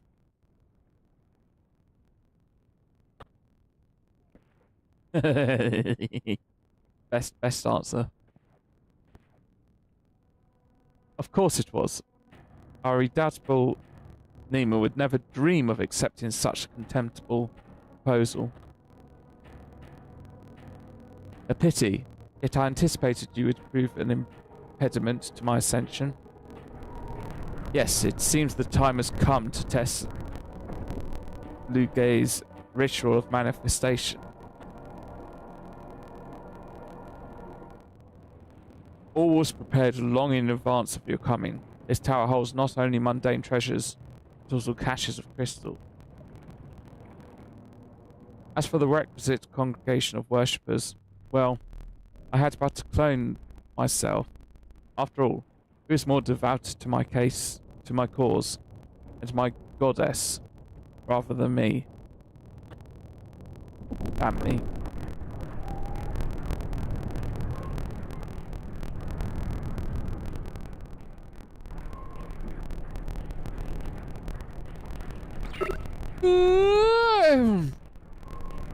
Divine Osara, take up thy blades and wage war upon mine earthly rival.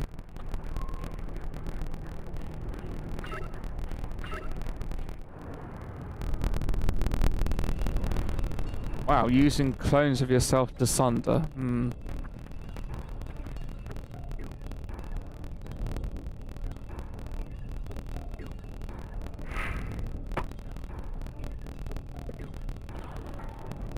Don't do it.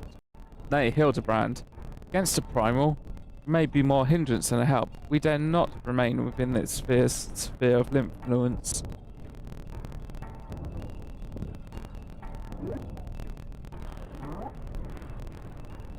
Best of luck, my friend. I must make a gentlemanly withdrawal.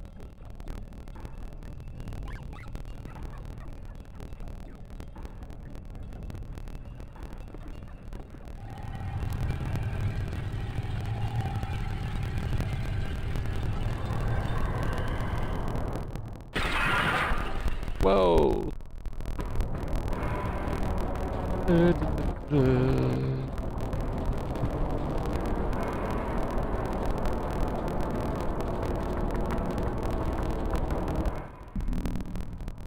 So this is the new trial. I didn't realise it was a Hildebrand quest that does the new trial.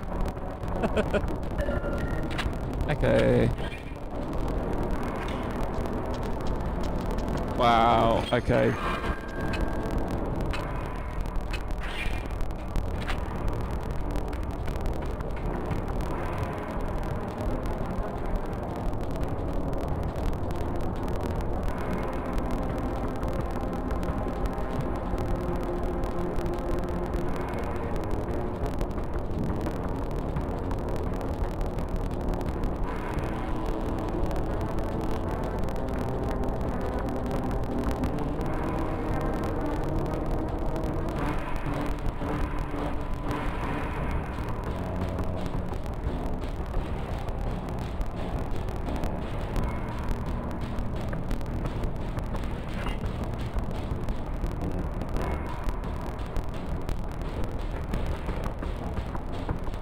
I was wondering where the trial was going to be, considering the main story was like literally ready for the next expansion.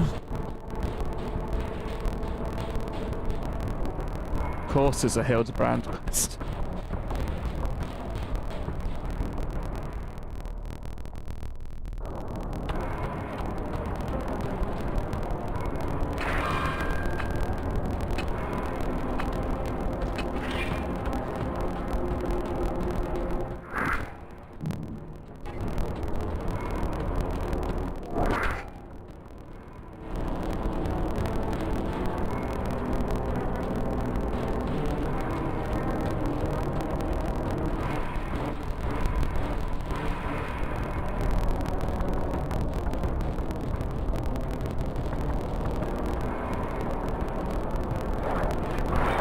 Alright, let's go!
Well, that was a bit of a disaster.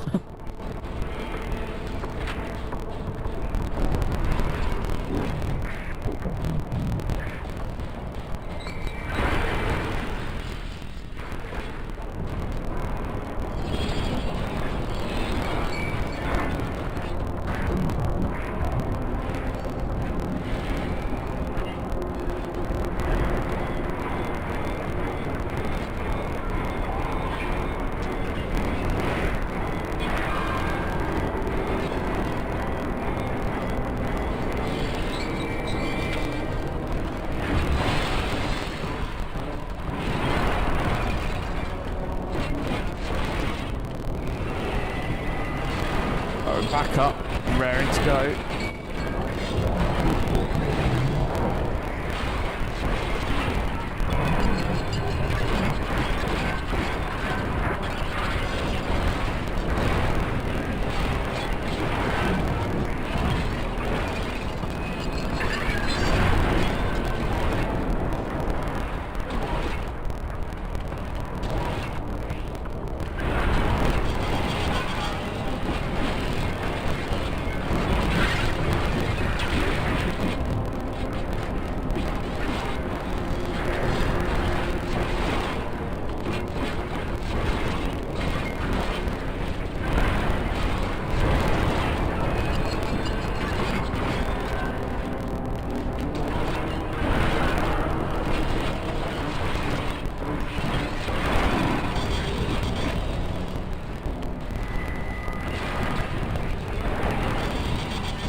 Oh no.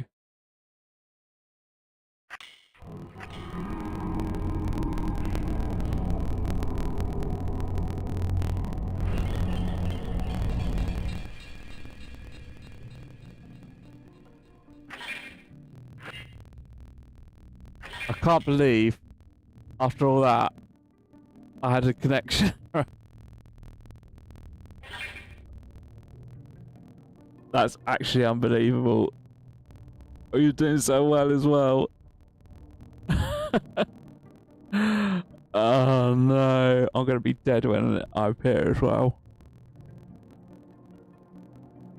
Oh my god, I can't believe I got a connection error.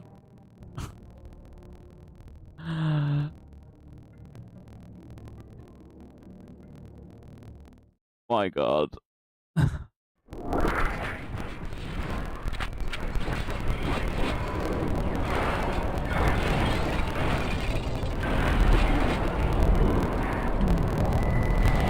I can't believe I'm not dead. That is crazy.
I can't believe I did not die after that disconnect. That was crazy. Good show, Nima. Twould seem you thoroughly trounced that pesky primal. I'm guessing the warriors healed me somehow and kept me going, or I was just lucky. I have no idea what happened. And even as we speak, Mother and Father should be informing the radiant hosts of that despicable Van Hoody's wrongdoings.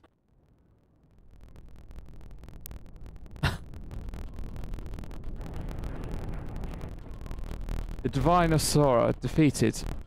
Turn the wheel. We flee for now.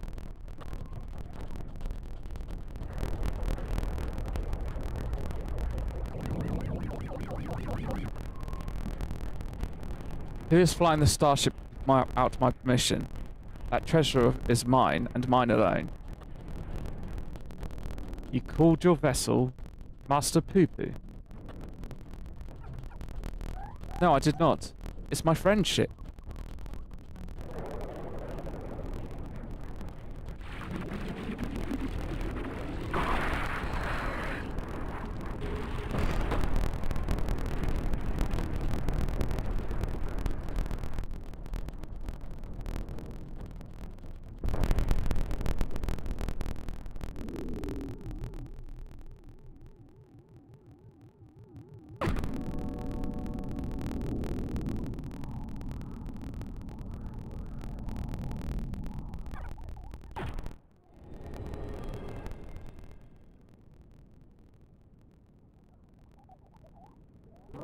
At last, the moment of sweet reunion is at hand. I am so relieved to see you safe. Likewise, my friend. But why did you open fire on the airship? Didn't that man help you after your crash? He did, at first. He pulled me from the wreckage and saw to it that my vessel was repaired. So in return, I replicated whatever trinkets he designed and taught him the basics of starship technology. But that resolved to be a terrible error in judgment. When I was infected by one of this star's unique pathogens, he took advantage of my weakened state. He seized my ship, blew me out to the jungle, and there left me to die. Slowly, agonizingly, I was able to synthesize a cure for my affliction, and then I came back to reclaim my property. This experience has led me to conclude that the dominant sentient life forms here are dull-witted, cruel, and entirely unsuited to peaceful cohabitation. We must launch a full-scale invasion. It's the only way to guarantee our survival. No, they're not like that. These ones have been nothing but kind to me. Oh yes, they're all smiles until they laze you in the back. You have to strike first before they show their true colours.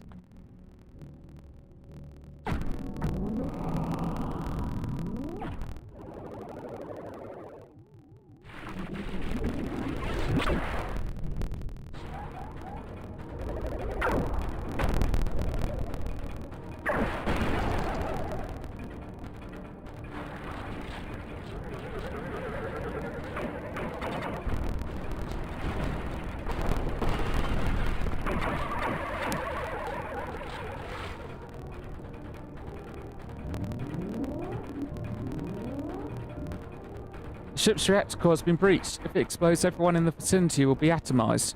And we're all in the vicinity.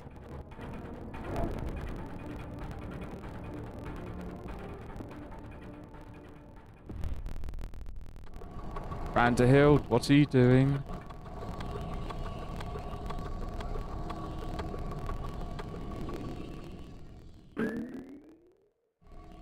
Think, damn it, think. If I'm to stop the explosion, I need to traverse a considerable distance to the starship, but I can conceive of no logical solution.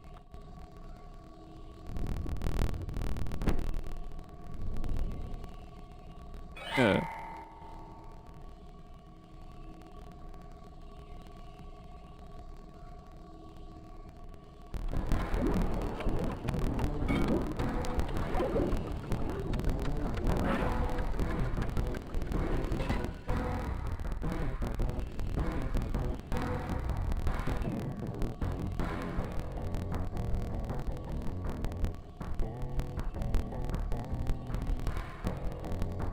Inspector Hill Branderhild, you must employ my father's mighty moves to propel me to the vessel.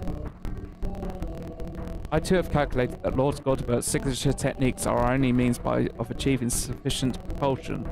If there is a flaw in your proposal, I lack the strength to properly perform the throw, and I've no time to teach you the starship's controls. Inspector Hildebrand, it is you who must fling me.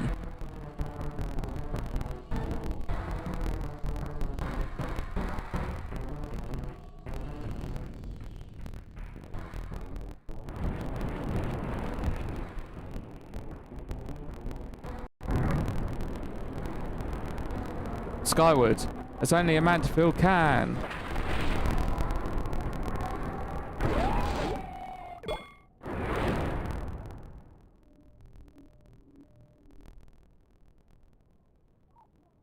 I lost my grip.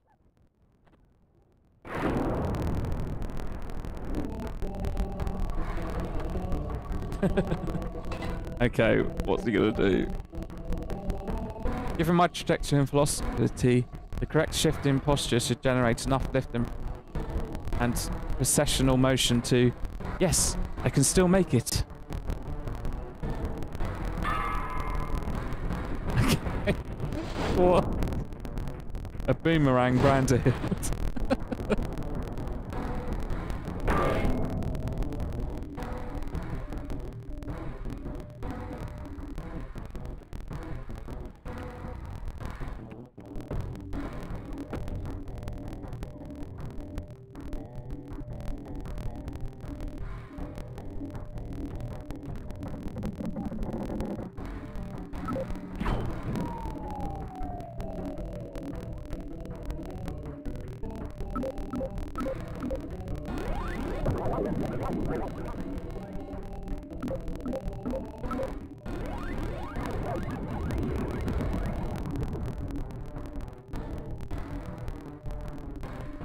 It is too late. The reactor is going critical. There is only one way to save the day.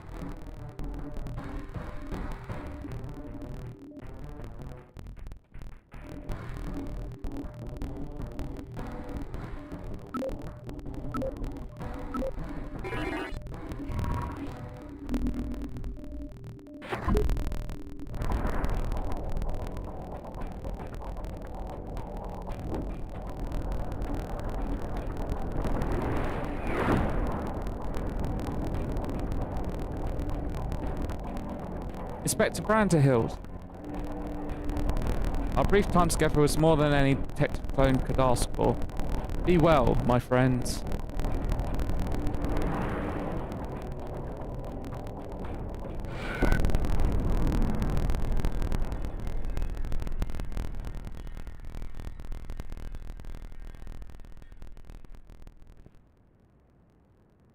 Is this case closed for Inspector Branderhild?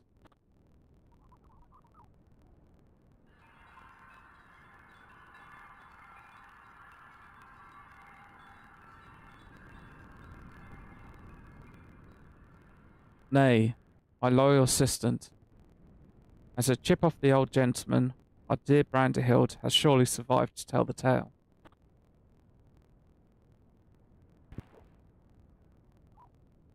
We shall see him again, mark my words.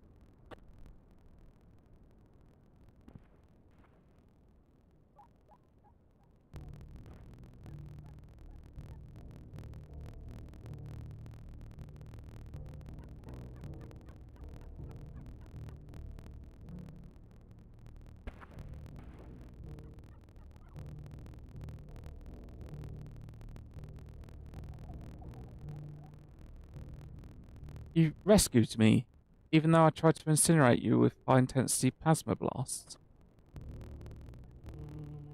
Even at the cost of one of your own. If only I could make amends and earn your forgiveness, but alas. There is naught to forgive. With his blocky constitution, Inspector Branderhild will be just fine, I assure you. As a friend of Master Papu, you are a friend of ours. And what are a few minor plasma burns among friends, eh?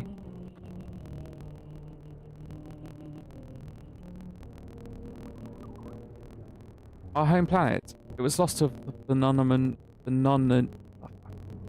It was lost to the phenomenon. I can't speak. It was lost to the phenomenon you call the final days.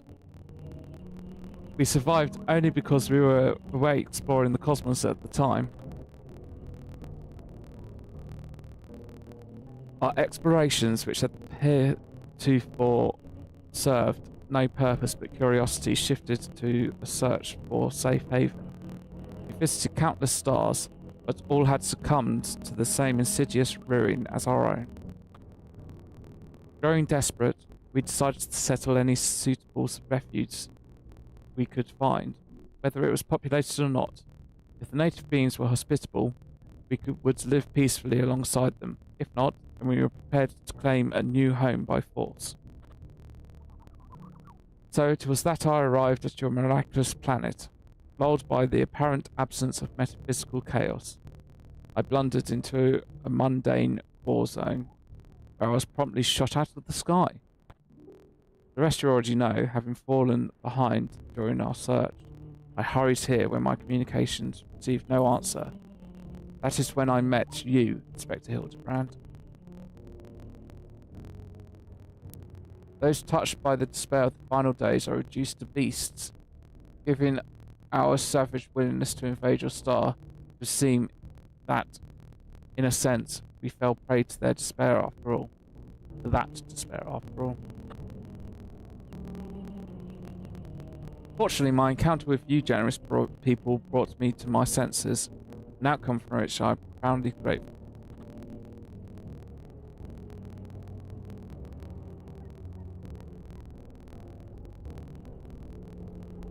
That said, there is nowhere else for us to go.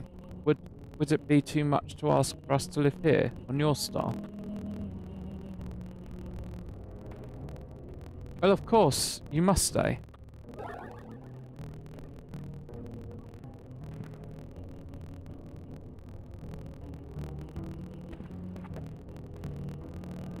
But I suspect you'll be wishing to repair your damaged vessel.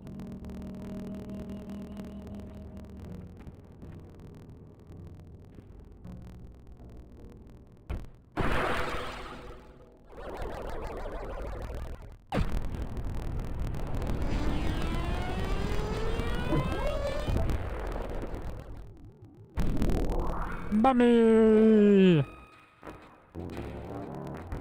Oh, Inspector, not again. Wait for me! Oh, never a dull moment around our Hildebrand. At least we needn't worry if the ship crashes. Not with an impervious Mandevillian on board.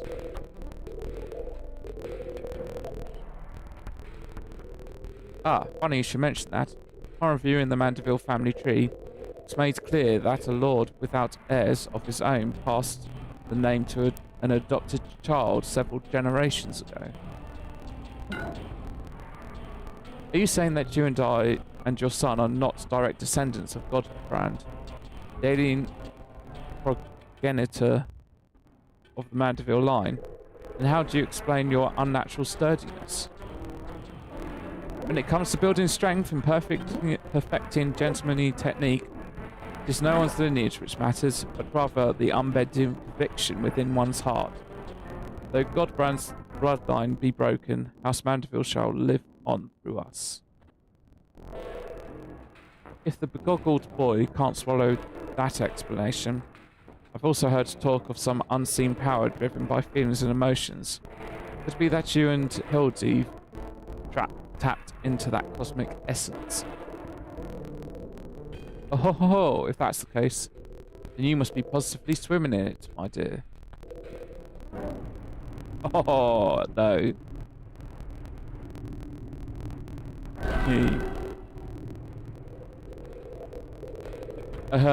Every thing appears to be under control here. So let's return to the city, shall we?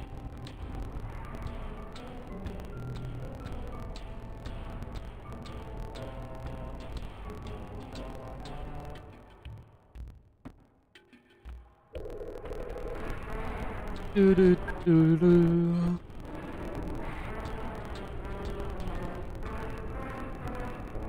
Ah, once more do I find myself hurtling at superlative speed towards an unknown destination. Another day, another thrilling case for Hildebrand, Agent of Inquiry, Inspector Extraordinaire.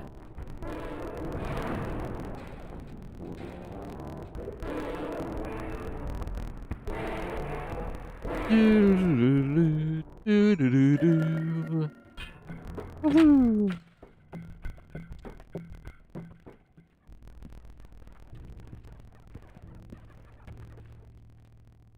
Thanks to an enlightening conversation with Master Poo-Poo on the way back, I believe I have answers required to proceed with our weaponsmithing project.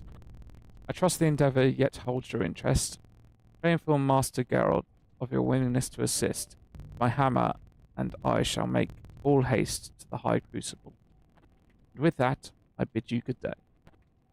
Thank ye all for looking out for our beloved son. I'm sure him and the blocky lad will be back for more cases before you know it.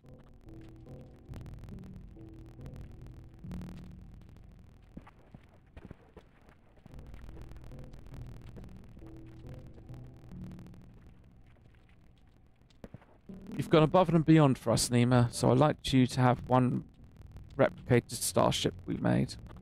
Doesn't have the duplication facility or other such technology on board, but it'll carry you through the skies. Use this key to call it whenever you wish. Ah, new mount, for sure. As for the two of us, we've decided to get to know our new home better by embarking on a journey of exploration.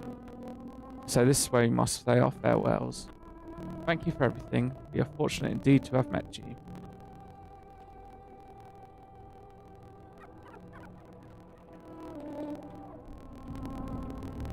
It seems Pooh wasn't planning on an invasion after all.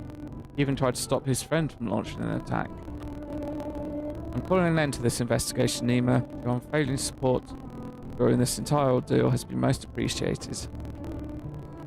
Thanks to you, I was able to observe the alien workings of Charlian and even travelled to the surface of the moon in search for the truth. Through my own conspiracies threatened to blind me, you were there to open my eyes to the true shape of things. But this world yet harbours its share of the strange and the inexplicable, not the least of which is the source of Hildebrand's impossible physiology.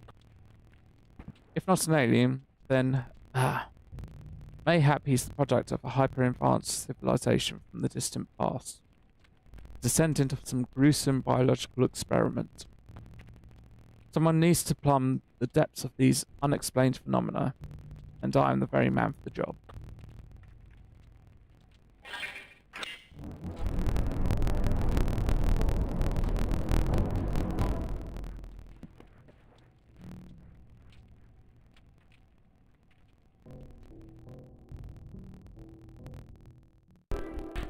Do, do, do, do, do, do.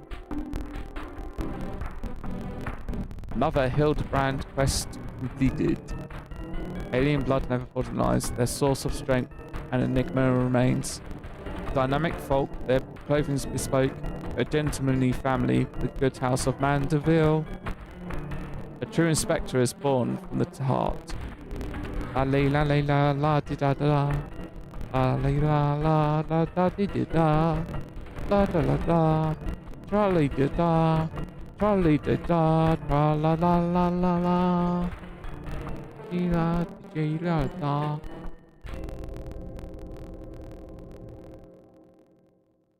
Hildebrand will return.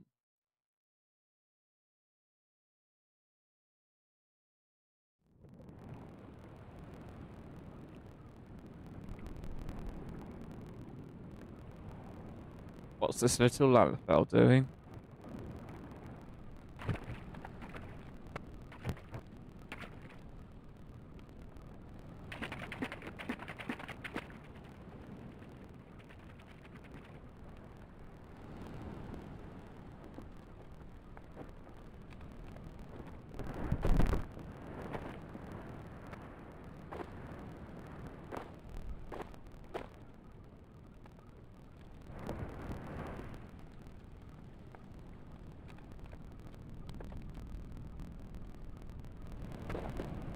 Oh, it's just normal LFL. Okay.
Yeah.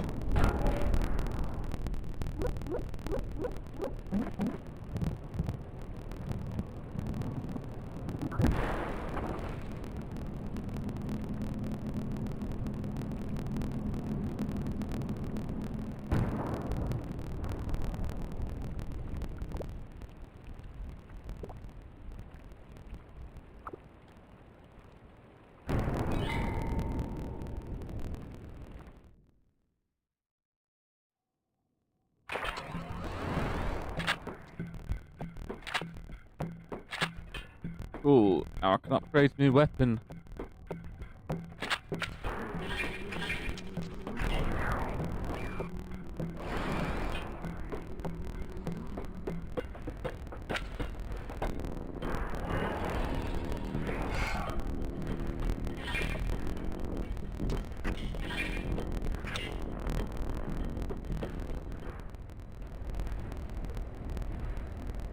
I hear Godbert's finally figured out how to perfect his alien weaponry. That bleeding time, eh? I shall inform his lordship that you are eager to begin.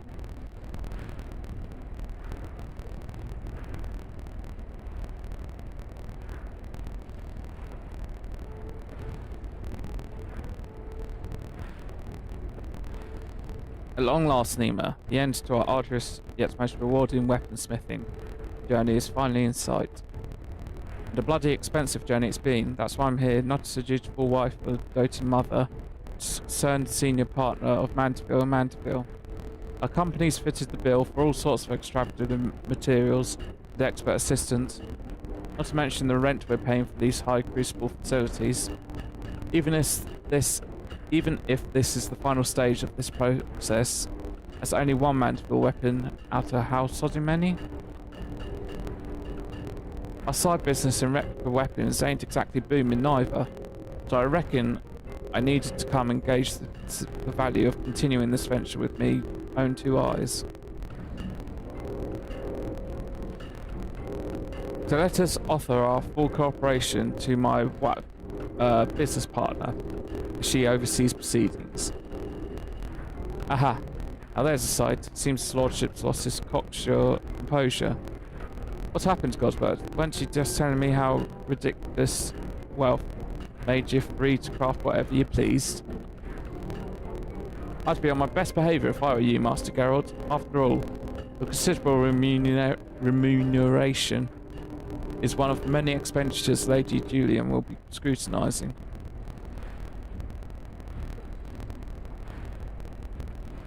Ahem. Let's move on to the topic of armament augmentation, shall we? Unsurprisingly, the key to perfected weaponry lies in the application of perfect oil, a substance known as ultramandeville. This superlative lubricant will serve to maximize ethereal conductivity. Again with the creepy oils, as one might have predicted, the ultramandeville's main ingredient is derived from yet another incredibly rare meteoric material, cosmic crystallite it is called. When it came to the method for extracting said ingredient from the meteorite, however, my ancestor's relic was conspicuously devoid of instruction. Thus I did consult Master Poo-Poo. Thanks to his encyclopedic knowledge of alien civilizations, he was able to furnish me with the requisite technique. I must say 'tis a rather unorthodox process, and one I cannot complete alone. It shall necessitate the involvement of everyone present. I don't like the sound of that. What foopish nonsense are you meaning to foist upon us this time? Nothing too terribly taxing, I assure you. All shall be explained in due course. Ere we begin, we must attend to the tedious chore of procuring crafting materials. Nima, if you would pray, acquire the crystallite for our usual tombstone-hungry endeavour. Tombstone collecting, no joys, oh joys. We shall require 3 godly chunks, one for the oil's main ingredient, and the others to reshape the weaponry itself. Yes, I should warn you that these advanced Mandevillian techniques will not only enhance your armament's properties, but also greatly alter its appearance. In anticipation of such wondrous transformation, let us hurry to our tasks.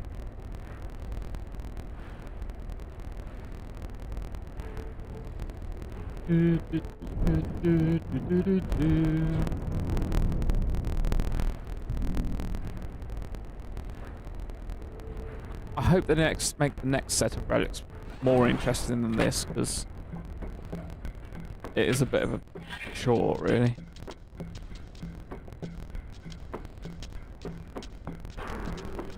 Like, when I connect it to cosmic exploration, that might be a better way of doing the relics, possibly.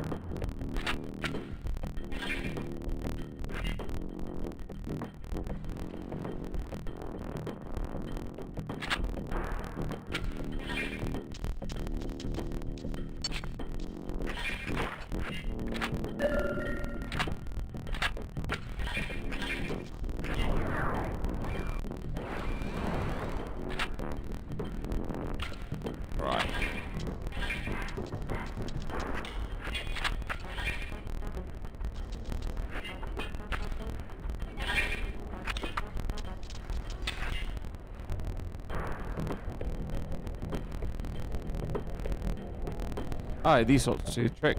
I'll grab his lordship and we can get to work.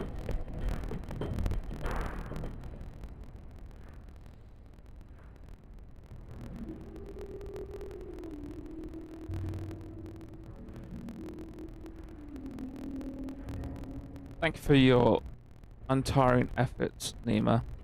These acquisitions are most demanding, I know, but we could not proceed without them. Crystallite of this type is said to have mystical properties. Its every mote infused with aether from its journey across the cosmos. We will use Godbrand's technique to harness and condense that cosmic energy, and extract a single concentrated drop. This precious liquid is the heart and soul of the Ultra Mandeville coating. Well, that's bloody fascinating and all, but would you explain the God's damned technique already? You mean to have us fighting this time? Meditating? Dancing, my good man. We shall perform the traditional dance of the House Mandeville together.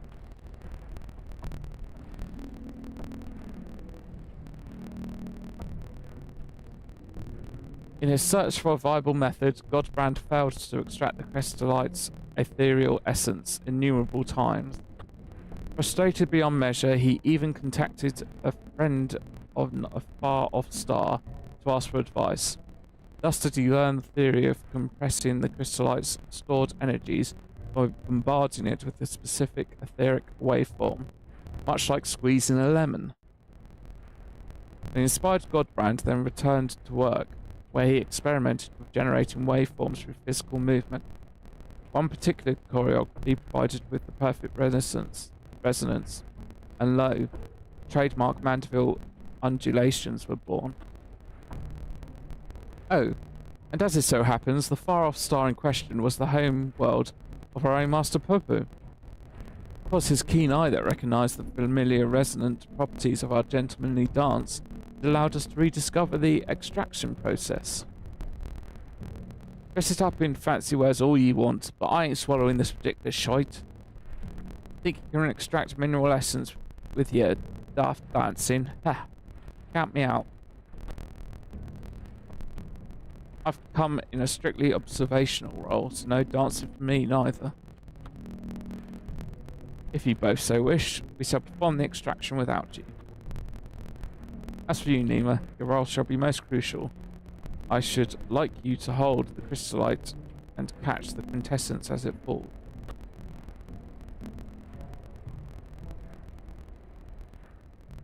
Okay, let's see this dance then.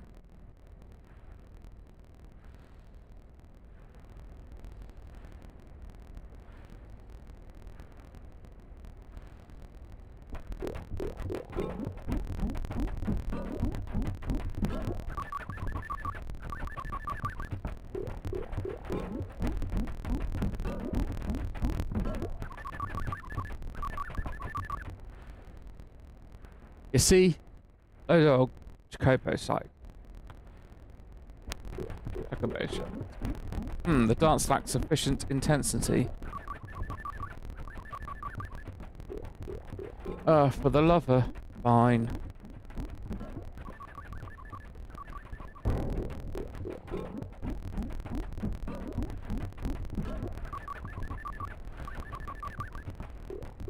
Boing, boing, boing, boing.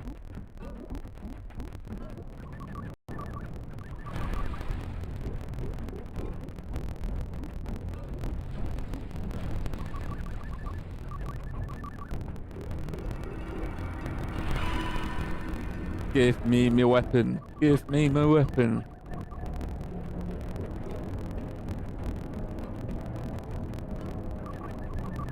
Eh?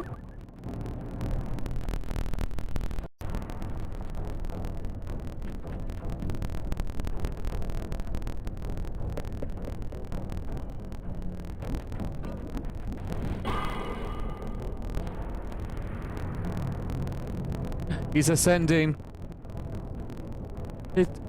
It's bloody magical.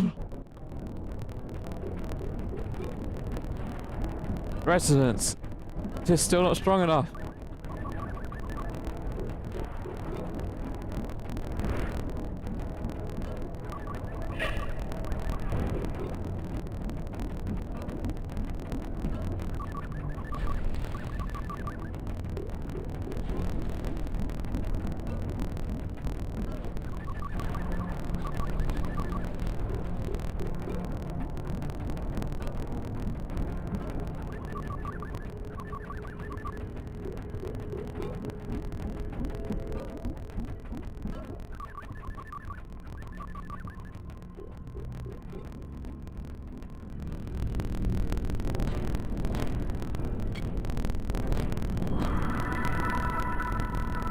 I thought my character pulled out a license.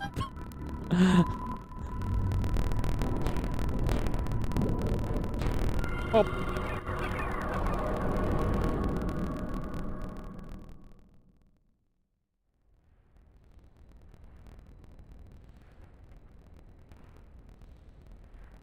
Huzzah! Our combined performance did the trick.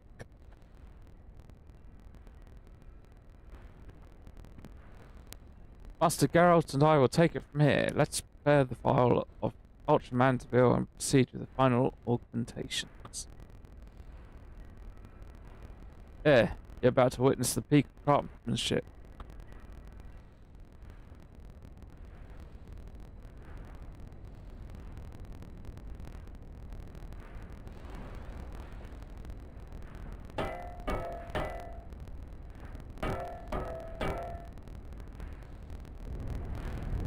Now we apply the Ultra Mandeville coating. As with the prior stage, the final composition of the oils and ingredients will greatly influence the armament's properties. I shall need you to take a moment and consider which qualities you value most in your weaponry.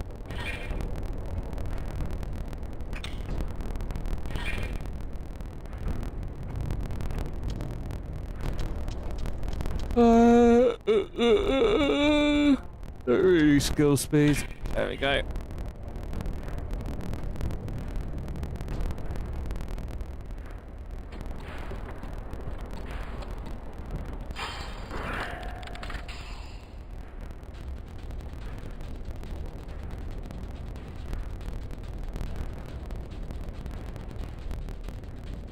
Behold, Nima, the work is done.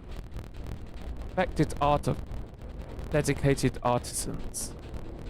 A Mandeville's samurai blade. Waha! Yatta! The beauteous, tangible reward for all our toil and sacrifice. It's a grand sight, alright? Fighting mammoths, drinking weird booze, dancing weirder jigs.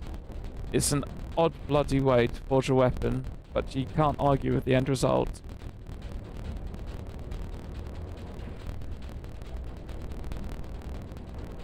There is in fact one other favourable consequence to finishing our project. My family's relic contains what appears to be a locked recording, and if what Master Popper tells me is correct, a completed Mandeville weaponry served as the key to opening it. Shall we give it a try?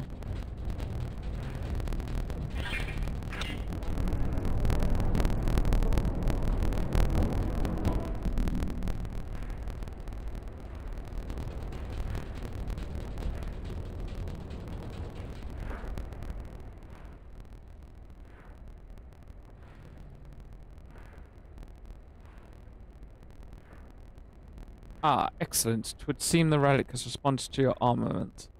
Let us commence the viewing.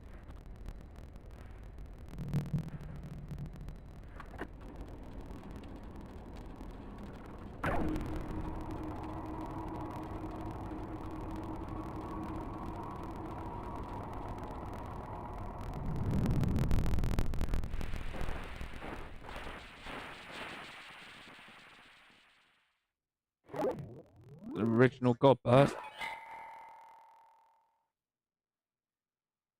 If you are watching this recording, then I must assume you have successfully brought the Mandeville weaponry to its completed state. Allow me then to share some of the philosophy that went into the weaponry's creation. As I explained in my previous story, the many worlds upon which we Mandevillians reside were laid to waste by an inexplicable catastrophe. The final days, one must imagine.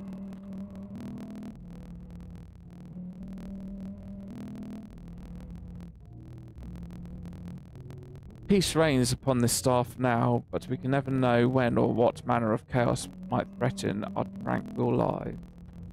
Thus I did endeavour to forge armaments with power to repel any threat, no matter how dire. However, in the wrong hands, such powerful weapons may exacerbate the very problem they were created to solve. Sadly, I long searched for worthy wielders, those possessed of both material, martial excellence, and unyielding moral fortitude has failed. I am left with no choice but to destroy my triumphant works. That explains how you lost the originals, eh? In the hopes that a deserving hero will one day emerge, I have decided to leave the secrets of their manufacture to my heirs. By necessity, the process must be rendered cryptic, lest these potent armaments be too readily attained. The fact that you're watching this proves that you have had the wisdom to pierce my elaborate obfuscations, and the discipline to retrace my grueling steps of my smithing saga. I have faith in your judgment. Do what is just, and entrust the Mandeville weaponry to those who champion the ideals of peace.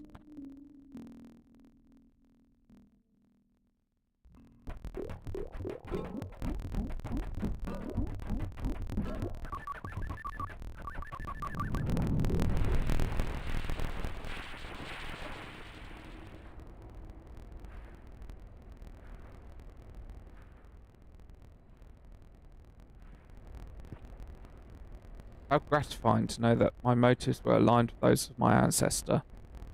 It was my own experience of the final days which moved me to recreate the Mandeville weapons and put them in heroic hands such as yours. And 'tis more gratifying, still, that we should succeed in the task which Godbrand himself set forth for his descendants. I thank you all for your valuable contributions. I'll admit, it was a bit of a shock to hear we were crafting alien designs, but she hired the right smith for the job. You know, the job isn't over yet, yes. There are still many weapon variants we have left to forge. I know, I know. Don't get your bloody small clothes in a twist. I'll stick around until the last blow is hammered.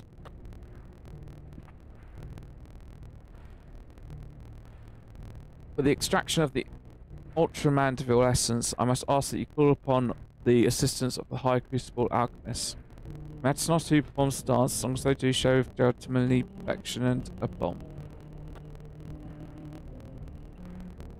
It's clear to me now that Mandeville weapons are more than just a pet project, they're an investment in the future of our world. You have me permission to keep him on the books as an official Mandeville and Mandeville enterprise. Oh, that's a relief. It would be difficult to cover these expenses with my weekly entertainment budget. With that settled, we continue as before. Our most excellent House Mandeville artisans shall handle requests to perfect other weapons in your possession. Meanwhile, a resident expert alchemist will assist with adjusting weapon properties. Assuming you supply the requisite crystallite, of course.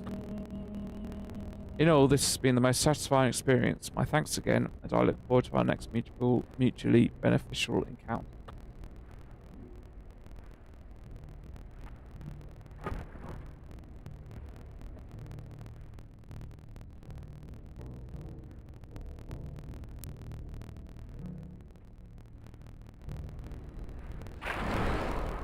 Nice. Let's have a look at my weapon. That's not the one. Let's do it. There we go.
I've got to do it for all the other weapons.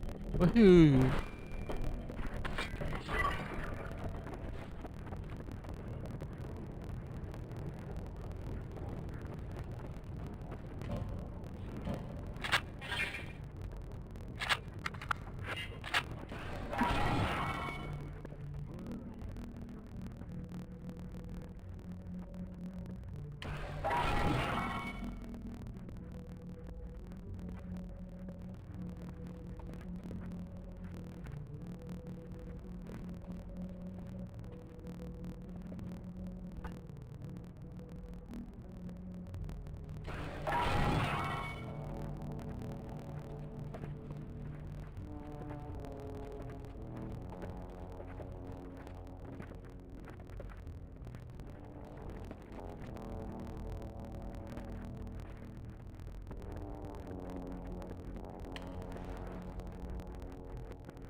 Oh no.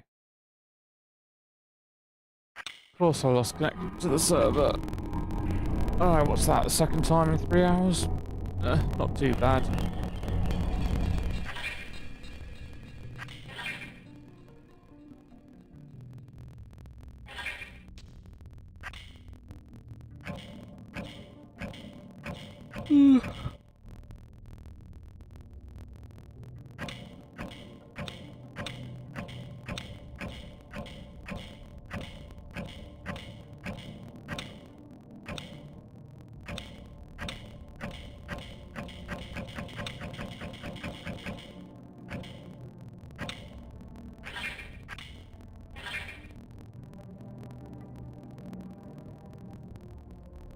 Right, I'm going to do some dailies, I think, then leave it there.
Ah, easy.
I think maybe... I think there's some more... Oh.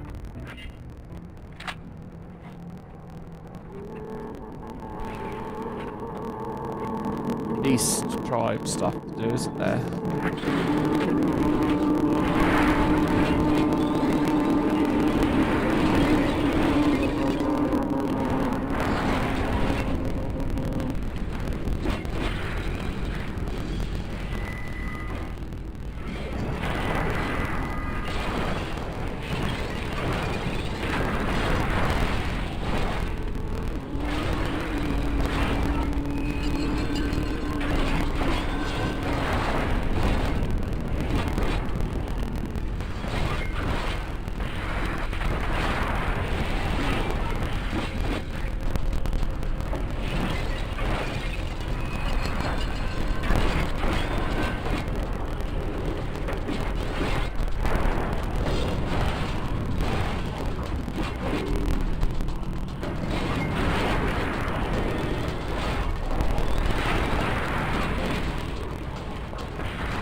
Right, I need to look this up because I don't know where it starts from.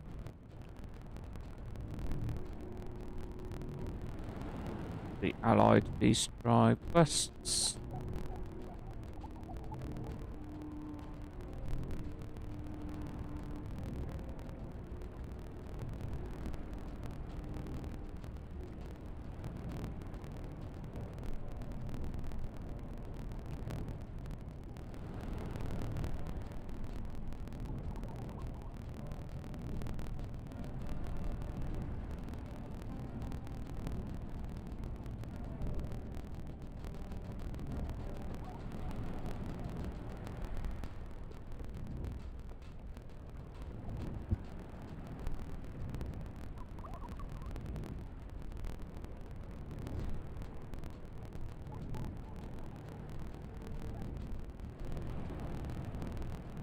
Ultima Thule, that's fun. Let's go. Ooh. It's like, where is it? Where is it I'm supposed to go?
Here for a status report, Nemo. I quite understand. I get terribly anxious whenever I have to step away from the cafe.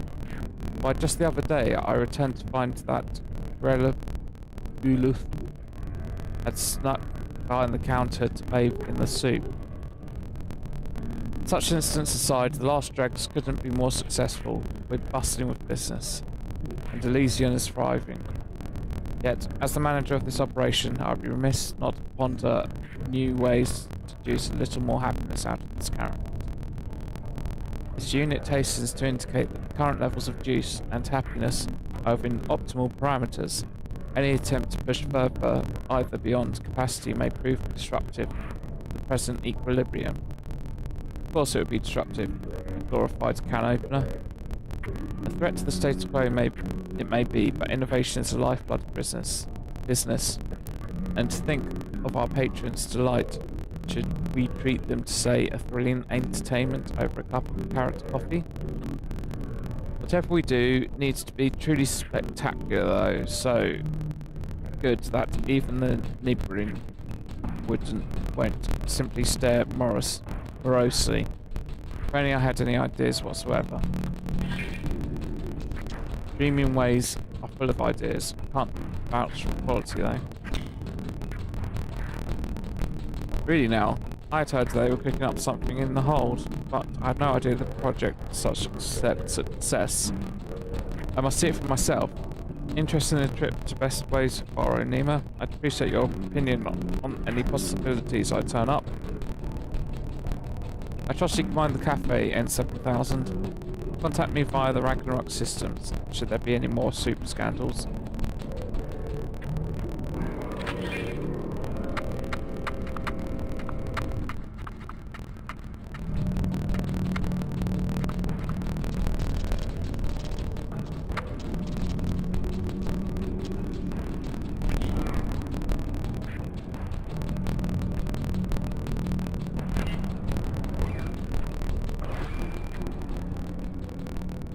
Do, do, do.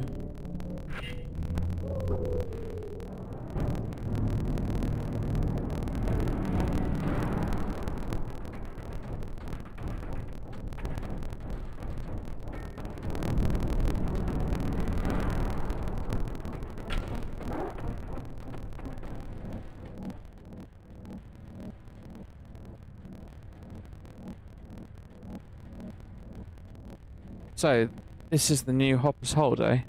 I must say, it's a significant improvement over the old crates and buckets. As for these stations that everyone's got hopping to join, that one over there is a true work of art. I particularly appreciate their taste in the subject matter. However, one can hardly expect half a dozen civilizations to share the same aesthetic sensibilities.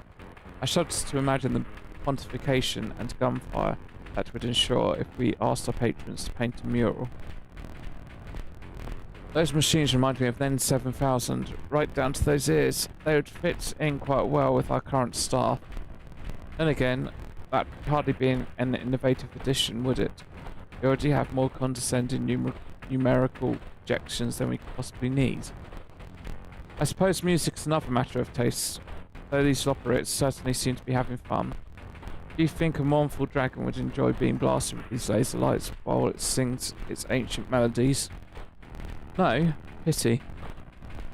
A shop. Perhaps our patrons would enjoy a selection of knickknacks sold alongside our regular menu items.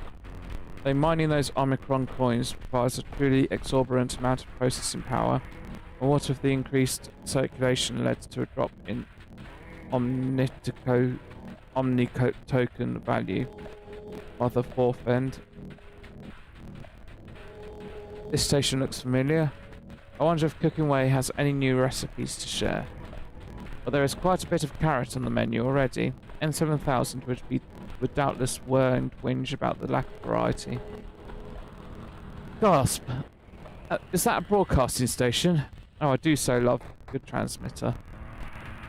I wonder what sort of messages they're sending. I speak to people for theorists to let them know they're not alone.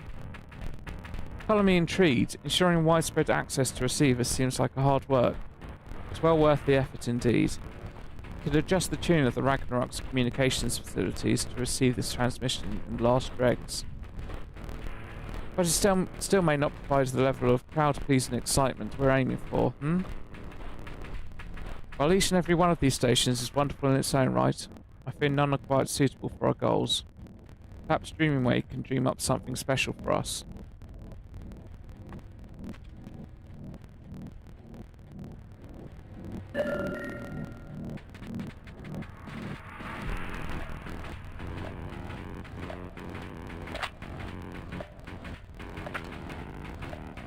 Oh no, Nima. It's that Jamming Way. It's been so long, I started to think they were avoiding me.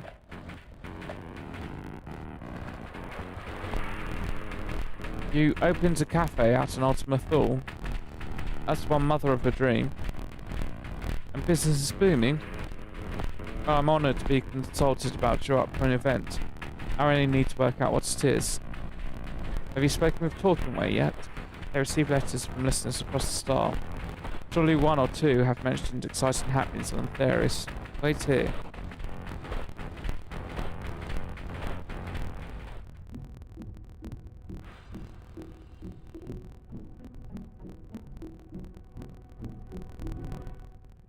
I present Talking Way.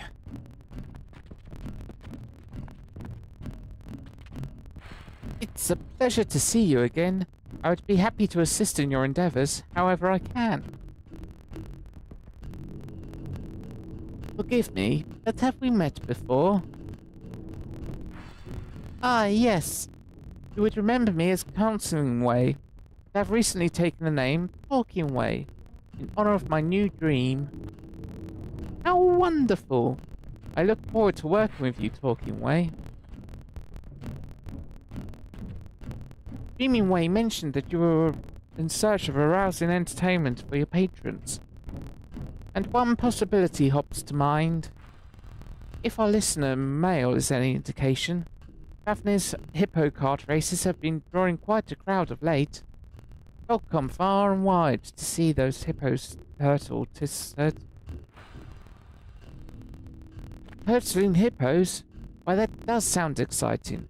We could set up a racecourse in the necropolis to give Last Dreg's patrons a prime view of the action.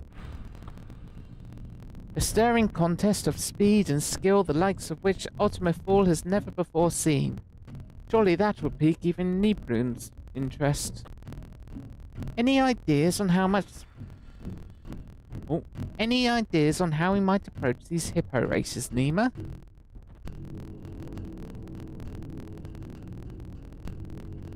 Their leader is a friend of yours. You really do know everyone.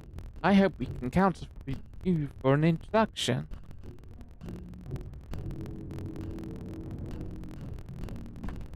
A hippo hustle in Ultima 4 sounds like the sort of entertainment we should all be available to all. That should be available to all. Could our radio station provide a live broadcast of the event? But of course! With the Ragnarok as a relay, there's no signal we cannot boost.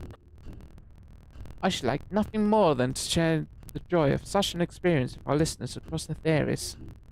And I certainly would be curious to attend myself. Then it's settled.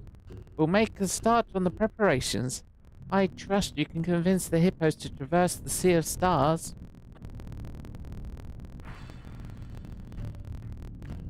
To Fafnir, you said we're looking for a woman named Brenna, correct? Oh, I can hardly wait. In fact, I can't. See you there.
This little one with you, they've been there patting their ears for a while now. And staring. Got a lot of staring going on. Radio? Yeah, I've heard of it. One of my crew logged a radio contraption all the way here from Old Charlian. That could be who sent you the letter about the Hannish Hippo puzzle. Come to think of it. Your races are the talk of the star. You'd love to bring that sort of excitement out to Ultima Thule. Though, it is a wee bit of a trek from here. Ultima who? Now them I ain't heard of. They live across the sea somewhere, I take it. As buoyant as our hippos are, we can't send them out to the wide world on their own. You'd need a colour and me to race them to safety. I have too much work here at home to abandon my post. I can't thank you enough for taking an interest in our operation, though. Oh. It's truly a shame, but I would hate to make a hippo rider's disappointment their own. Make the hippo riders disappoint their own customers in the name of entertaining ours. What to do? Dreaming way and talking way, we're excited for this plan too. We mustn't give up just yet. I'm calling a strategy meeting to be held. Well, that post over there looks like a good place as any.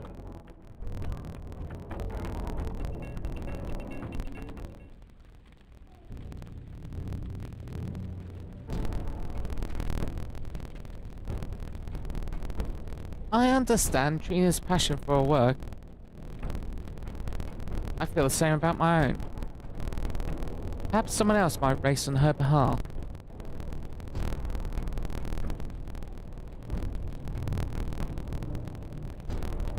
No, Trin, race.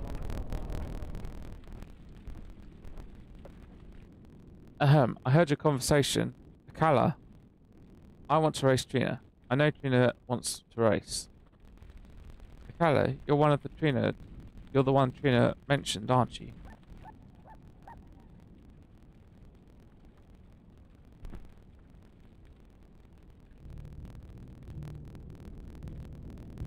Never. Trina's work ends. When she finishes with hippos, she teaches us the common tongue, so we fit in. She teaches us the Hannish manners and fairness in trade. Akka, I find your language difficult, but my speaking improves. Trina says so. Trina has no time to ride hippos now. She cares about hippos and the hippo riders. Akin, always, she helps us. But she forgets we can help her. Always, we want to help her. I see. Trina the great leader, but she takes every responsibility upon herself. No wonder she has no time left to race left over to race hippos. Always, Trina listens to you. You must talk sense at her. Yes, I quite agree. If in her heart of hearts, Trina wants to race, that's all the more reason for us to host a hippo hustle. Do you think you convince her to come round?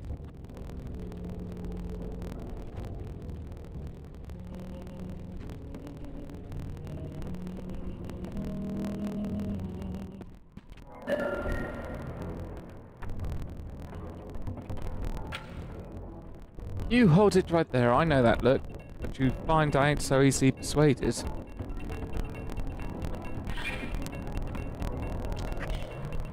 We'll see about that, Trina. You know how important our delivery business is. You helped us get our start. So why try to talk me out of it?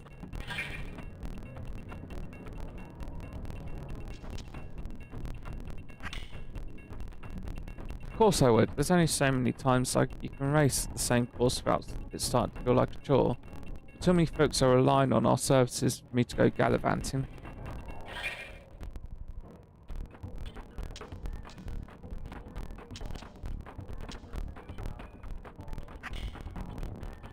I told him there ain't nothing to worry about. I miss racing to be sure, but the hippo riders come first. Business couldn't be better, and I like to keep it that way.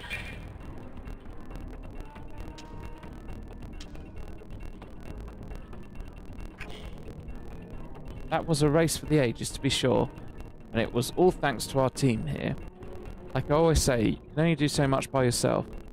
I do say that, don't I? Yet here I am acting like actor back when he first got here. Guess I was right about him, and I ain't so different in more ways than you knew. Alright, fine. The Hippo Riders will pull together to keep things moving in Fafnir, and you'll have your race.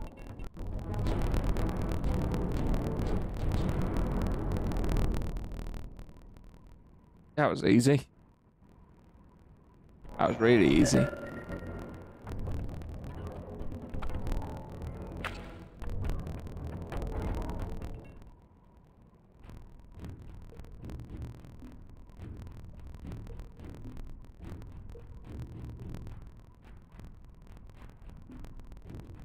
I knew this would come through for us. Why, you had her convincing herself by the end. N7000, is that you? Affirmative. Several shrill life forms have come bearing word of a hippo hustle to take place in the necropolis. As serving units have automatically initialized advertising protocols, this unit requests swift confirmation that these reports are accurate.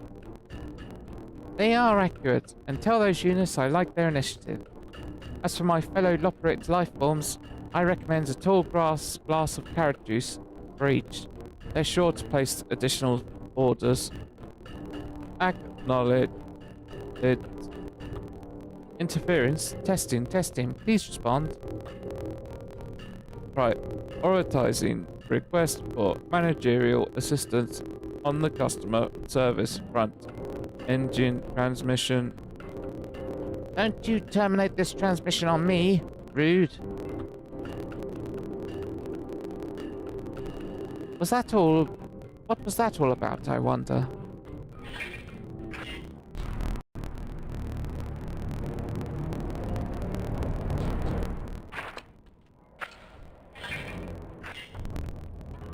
Initiating a new call doesn't work either. I doubt there's anything serious, but perhaps you should check on N7000 just in case. You typically carry at least one object suitable for a light bludgeoning, do you not? I'll work out the details further with Tran and see that the Hippo Riders safely to Ultima Thule. I trust the cafe will be intact when you arrive. Oh, there's a hunt going on.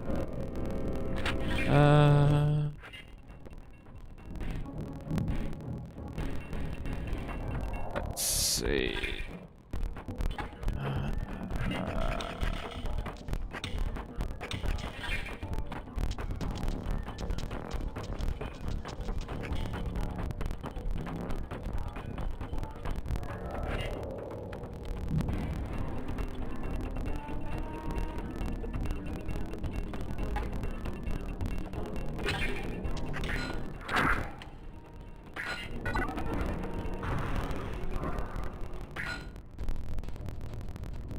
Sudden hunt train has arrived, so let's do this. Let's join them.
Ooh, hunt starting.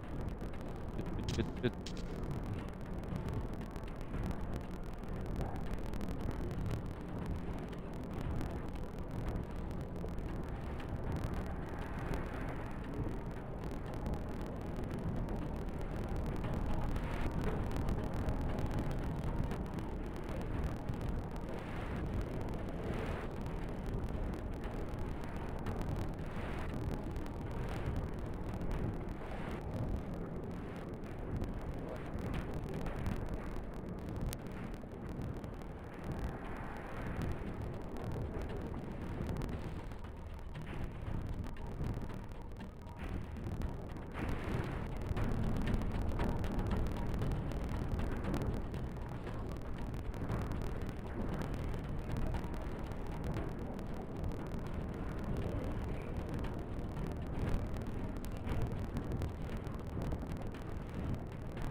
Your return is most welcome. However, one managerial life form remains conspicuously absent.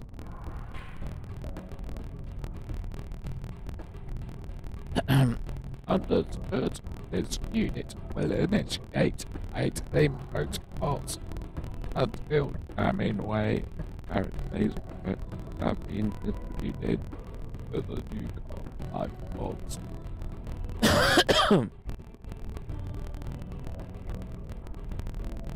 And such refreshing refreshments they were.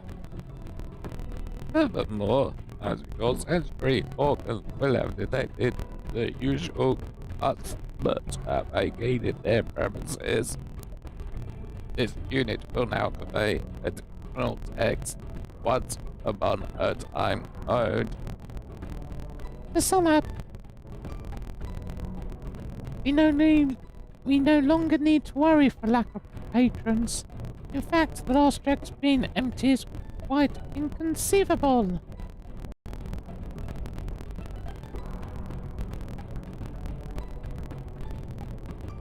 Nima, oh, thank the sisters. Wasn't sure we'd make it, especially after that experimental aetherite.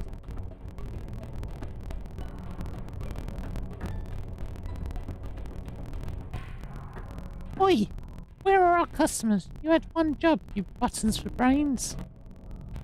Elevated members detected in packing type form. This unit recommends with consumption of chilled fluids. As they have temporarily ceased their consumption of flying cafe fare to prepare for the upcoming race.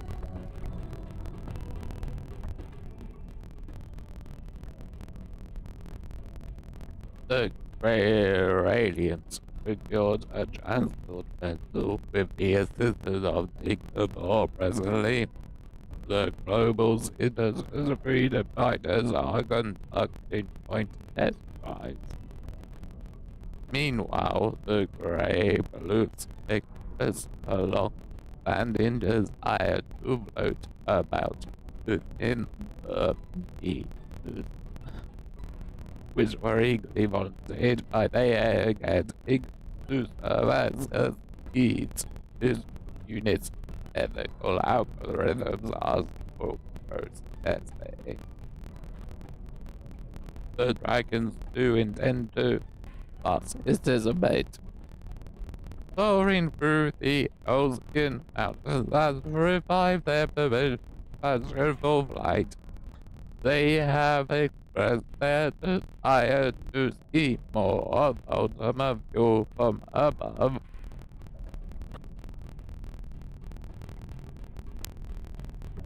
Unexpected, but I'll take it. So long as our patrons reach happiness, the means by which they travel matters not. This unit agrees, and all patrons will be replete with joy upon their inevitable defeat by the superior Omicron vehicle. Artillery may be evolved. Artillery? Artillery is no match for Aquilus, I dodge. This is shaping up to be a gauntless facer than Bardam's metal. This unit has also invited Nebron to share a singular experience of losing to the Omicrons, but their registration remains pending. Nevertheless, they have conceded to observe the other civilization's preparations. Oh no. We'll have to hope the overall excitement sweeps them up eventually. Well, now, we have our own preparations to attend to.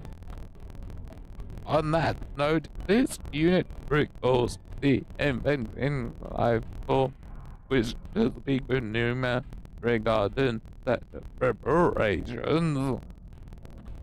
Reports of critical levels of static electricity indicate the likely presence of displaced ally at Omicron. Now, this unit must return to supervising Stigma for production of the tape tag t-shirts. Engage in immigrated UZ as a protocol.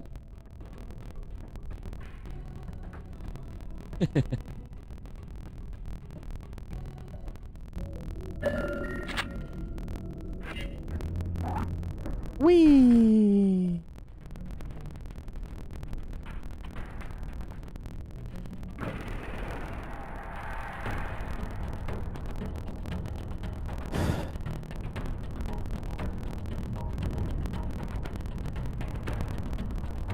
Venting way.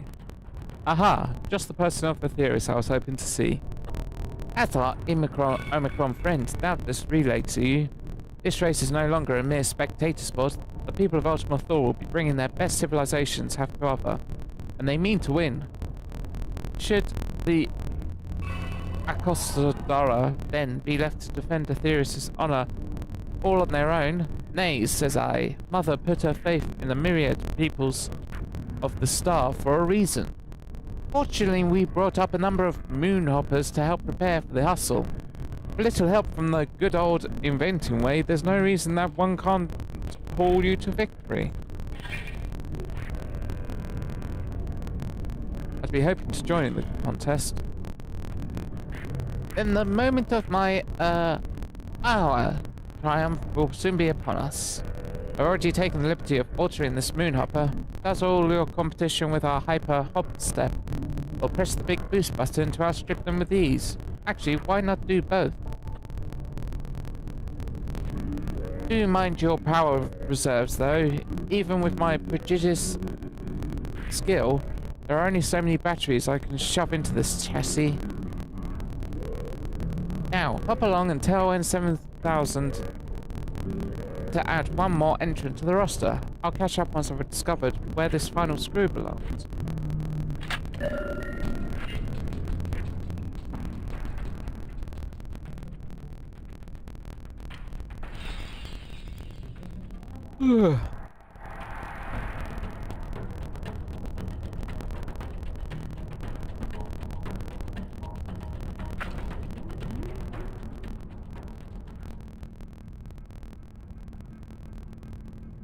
Operations continue in accordance with the projections.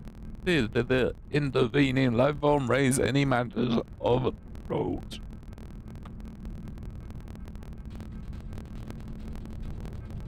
You'll be joining the fray? How thrilling! Entrant registered. The unit will now provide supplementary information regarding the course.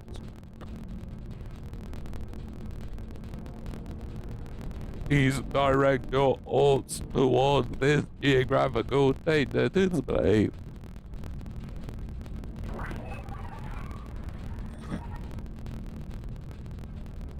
The race will begin at the Starship Ragnarok in Ostagrona Dega Oak.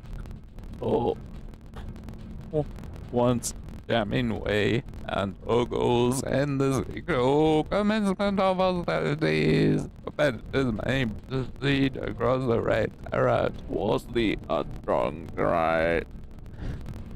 Passage through the checkpoint of rings is mandatory. Those rings are crafted lofty. How are the hippo carts to get through? In Ultimate Fall, emotions become a reality. You only need to believe to make your hippos fly. You just call me an Ultimate Fool, because I'd have to believe something like that. Ahem. Once in Okragarai, racers will enter the artillery zone, which extends from the periphery of the Ostragon to the abode of the air. This is an exciting announcement. It's hosted by the Alphatron civilization. Wait, you were serious about the artillery? What if my Sura gets hit? Out of concern for the story, please move for electric life forms. Ligament for presently manufacturing non-lethal cannons. Encountering these blameless projectiles will result in no more than explosive removal from the course.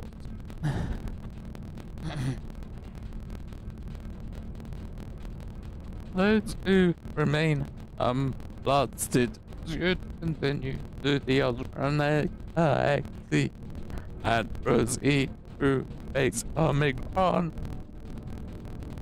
Then it is merely a matter of reaching the finish line, located in the last tracks. I win, and I feast on tiny desserts.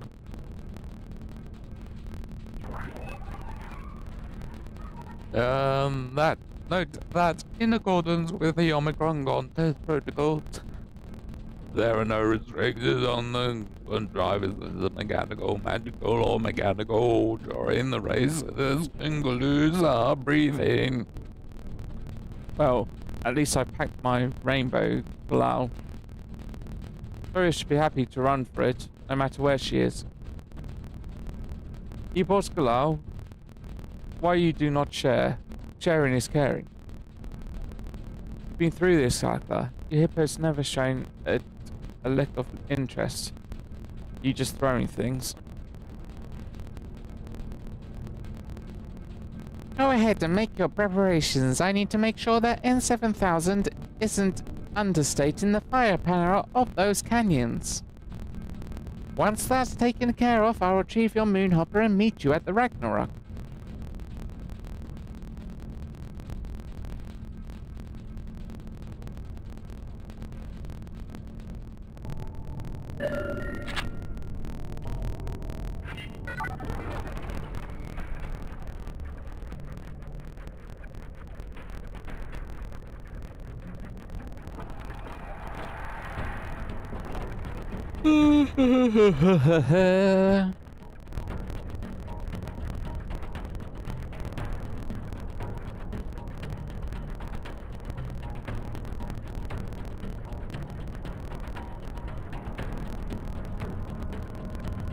Bum bum bum bum bum bum. Rap, up, up, up, up, ah. Dum dum bum bum bum bum bum bum. Bum bum. Do do do do do do. Unconventional saying the seven cutscenes, blah blah blah blah. Let the games begin. Aye aye. Twisted on the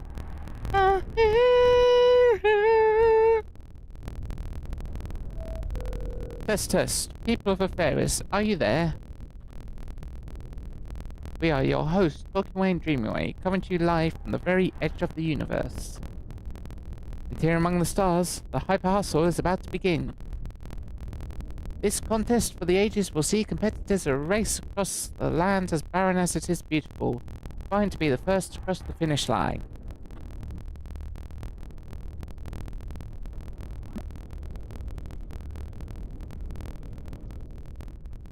You won't want to miss a moment of this, folks. Now let's introduce our racers.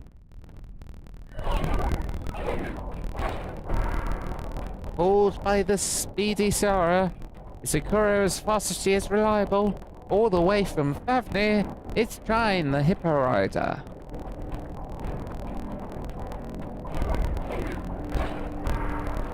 Next, the good Justora, as fearsome on the track as he is fierce on the battlefield. Owned in the fires of the Hanish Hippo Hustle, I, Akala.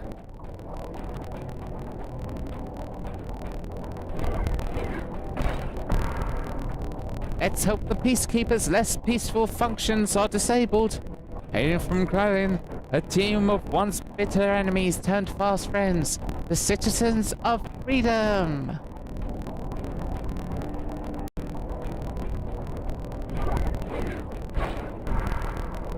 Our next entrant may look more frolicsome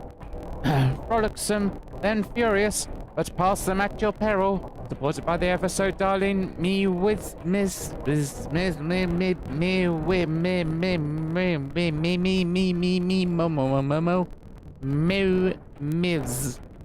It's electrifying Garabluff 10.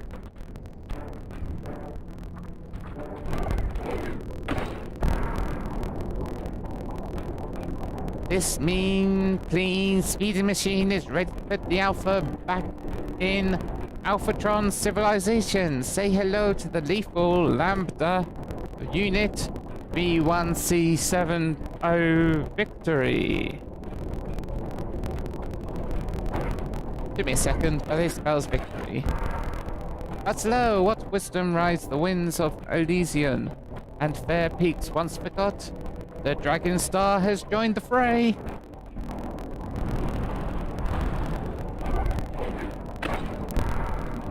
Last but not least, a sword in the darkness, a beacon of hope. the champion of Azoria friends across the universe, we present the one and only Harrier of Light.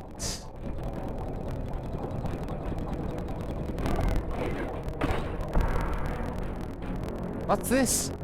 An Ibiran challenge? Are they supposed to be there? I thought the Harrier was our last participant. You made it! Did you prepare a vehicle? We can lend you a moonhopper if you'd like. That will not be necessary.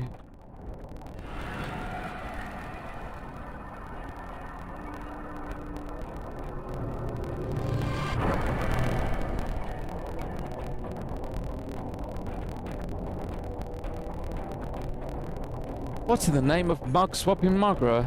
Sure is a good girl, but she ain't no divinity. How's a normal hopper made to compete with that?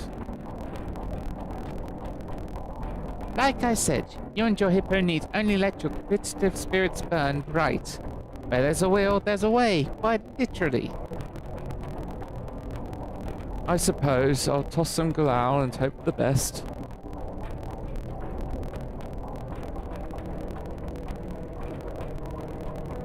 Racers, are you ready?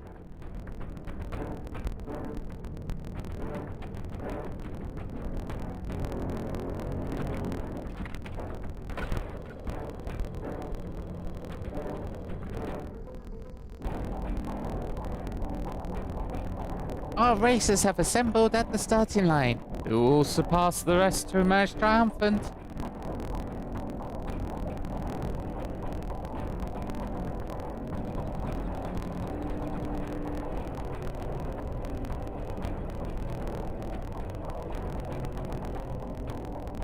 On your mark, get set,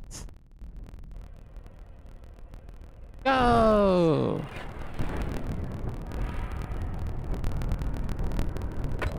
And they're off with the Nebran god Rala taking the lead.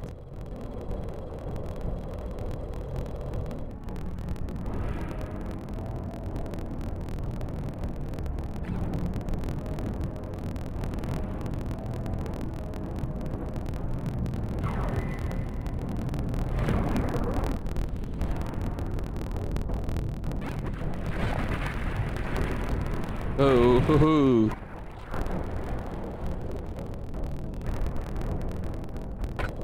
Sweet mother, a juicy jolt from Miz has sent the competitors to race on. They now enter in the next area in the field of automated artillery.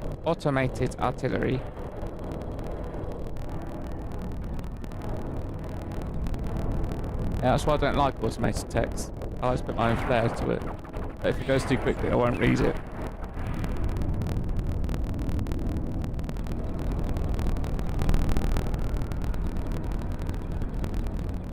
The citizens of freedom are going in. We have received transmission from the Peacekeeper. This not compared to the Carnage and Kralin.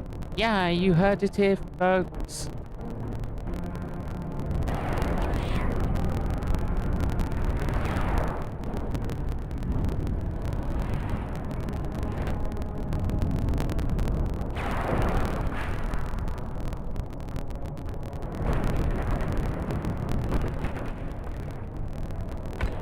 And the Peacekeeper is downed by a double canyon blast. How fortunate that the Kralians wear helmets.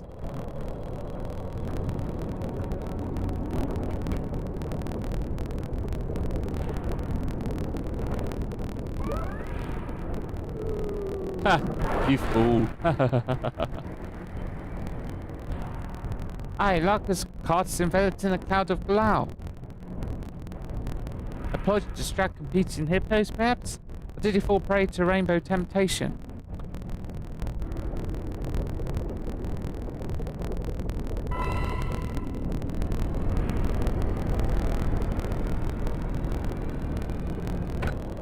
Whatever the cause, it's only made the hippo's rider's cart fly forward. He has overtaken the Harrier of Light for second place.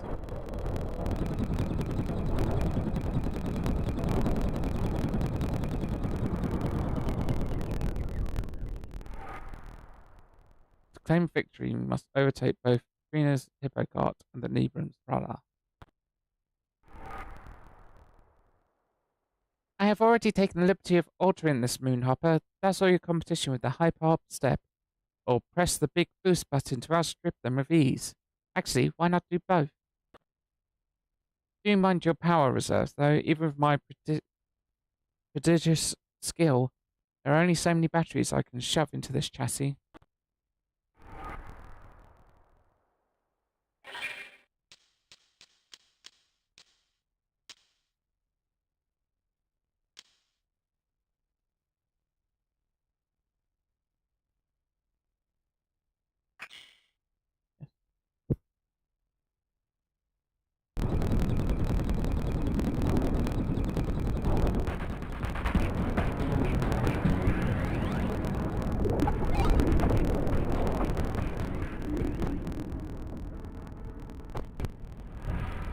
The hippo assaulted, overwhelmed by the euphony of my song, no doubt.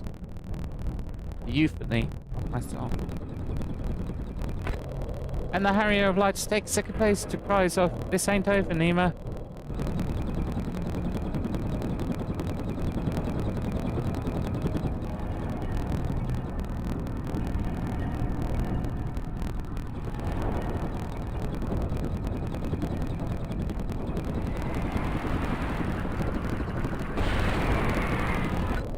This is it, folks. The final stretch. The Harrier of Light has pushed the moonhopper. The hair racing was... God, that is so quick.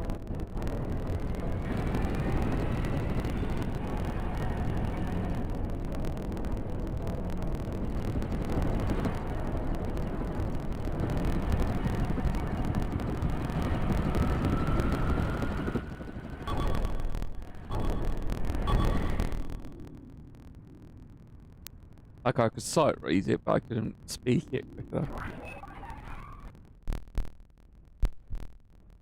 Photo finish. We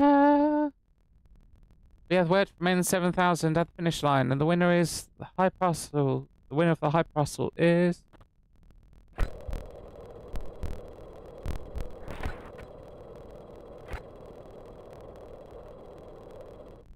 the Harrier of Light by nose.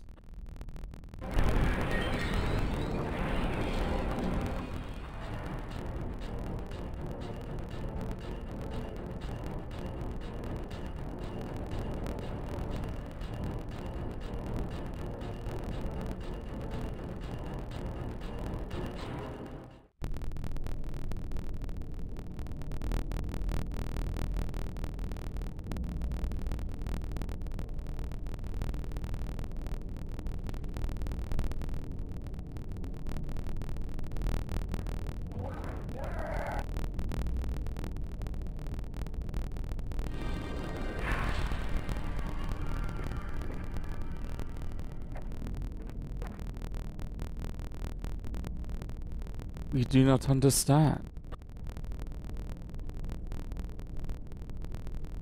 Our chosen form was suitable, our performance flawless, yet victory was not ours to claim.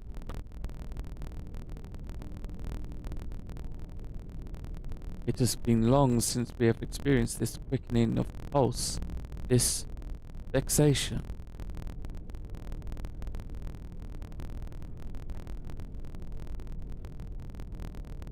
That's racing for you. Just when you think you've got it, some grinning idiot comes shooting past to take the gold.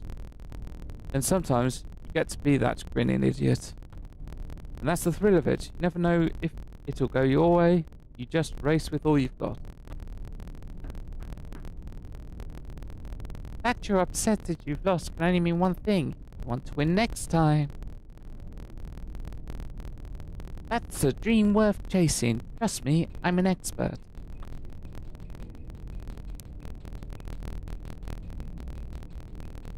We do feel a yearning to race once more, a desire to triumph.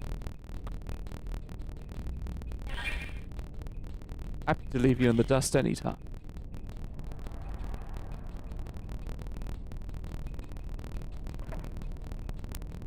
This as well. We will engage with the other patrons of this establishment to develop a superior stratagem.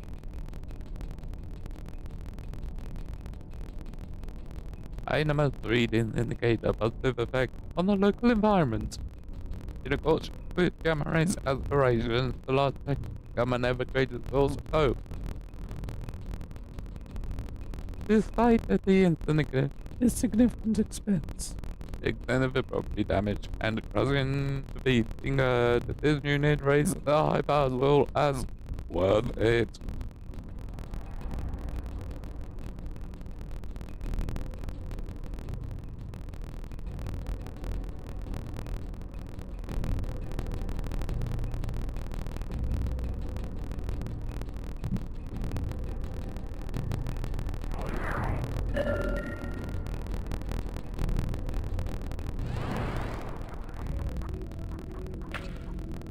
To think you did all that for an elaborate built craft. I'm delighted that we could play some small part in your triumph. I'm even more delighted that Nibrim have finally found something to work towards.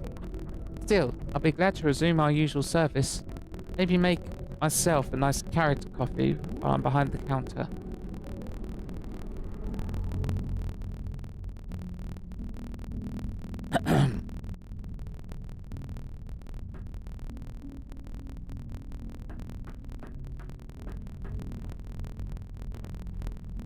You were right, I admit it. I had a great time racing, even if I didn't understand half what was going on.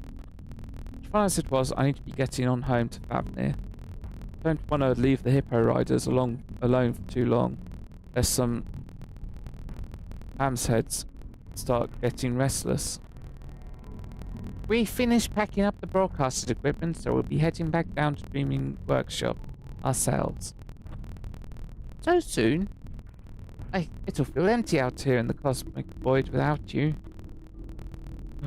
Affirmative, but we did not know. Did we not have one more objective to complete before the other organic life forms start? Objective?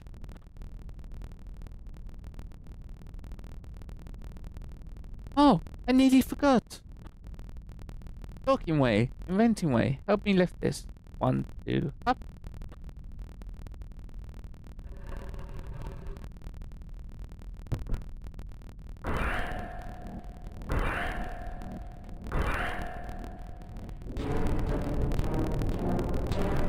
It's for you, Nima. A trophy befitting a victor of the Hyper Hustle. As you can see, it was designed in the image of the last dregs, the Hippo Riders, and also the Dreaming Ways.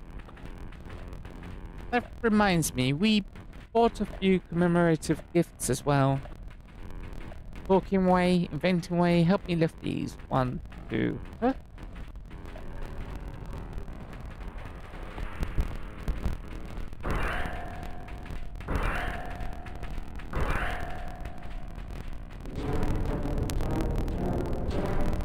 One for the last dregs and one for Servnate. You have an eatery there too, I hear. But I hope you'll let us keep you company at meal times. Whether it's weather advisories, hop-in music, or simply a friendly voice you need. Hope FM is here for you. So this is a radio contraption too. Has bigger ears than the other one I saw. But I'll be sure to listen with the crew. I was thinking we should get one of these. Our patrons are going to love it. Projections anticipate the increase of customer satisfaction in the ambience category. Thank you, Nima. We wouldn't be here if you hadn't brought us together.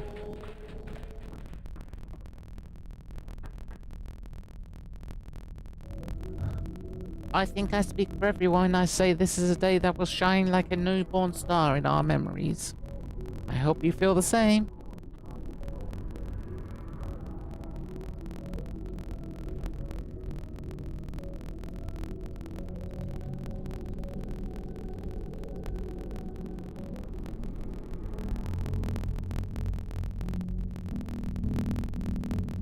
Just don't let it eclipse the possibility of more unforgettable days to come after all. Look across the sea, up at the moon, past the distant stars and you'll find us waiting for you.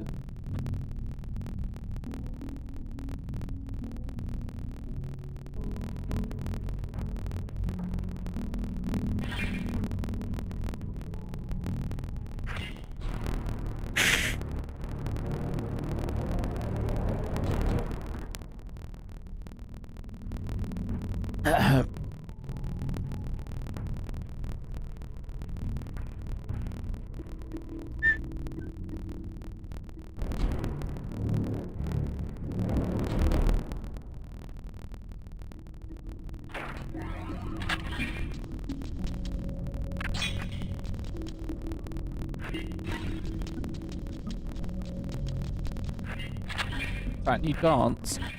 Please be new dance. Let's see it.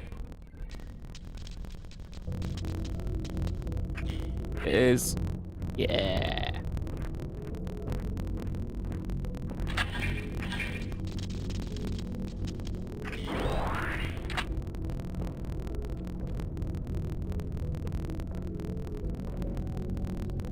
That's a cute one. I'll probably use that a lot.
Right, well, I think that's it for one evening. So I need to go to bed because this is very late. And I have work.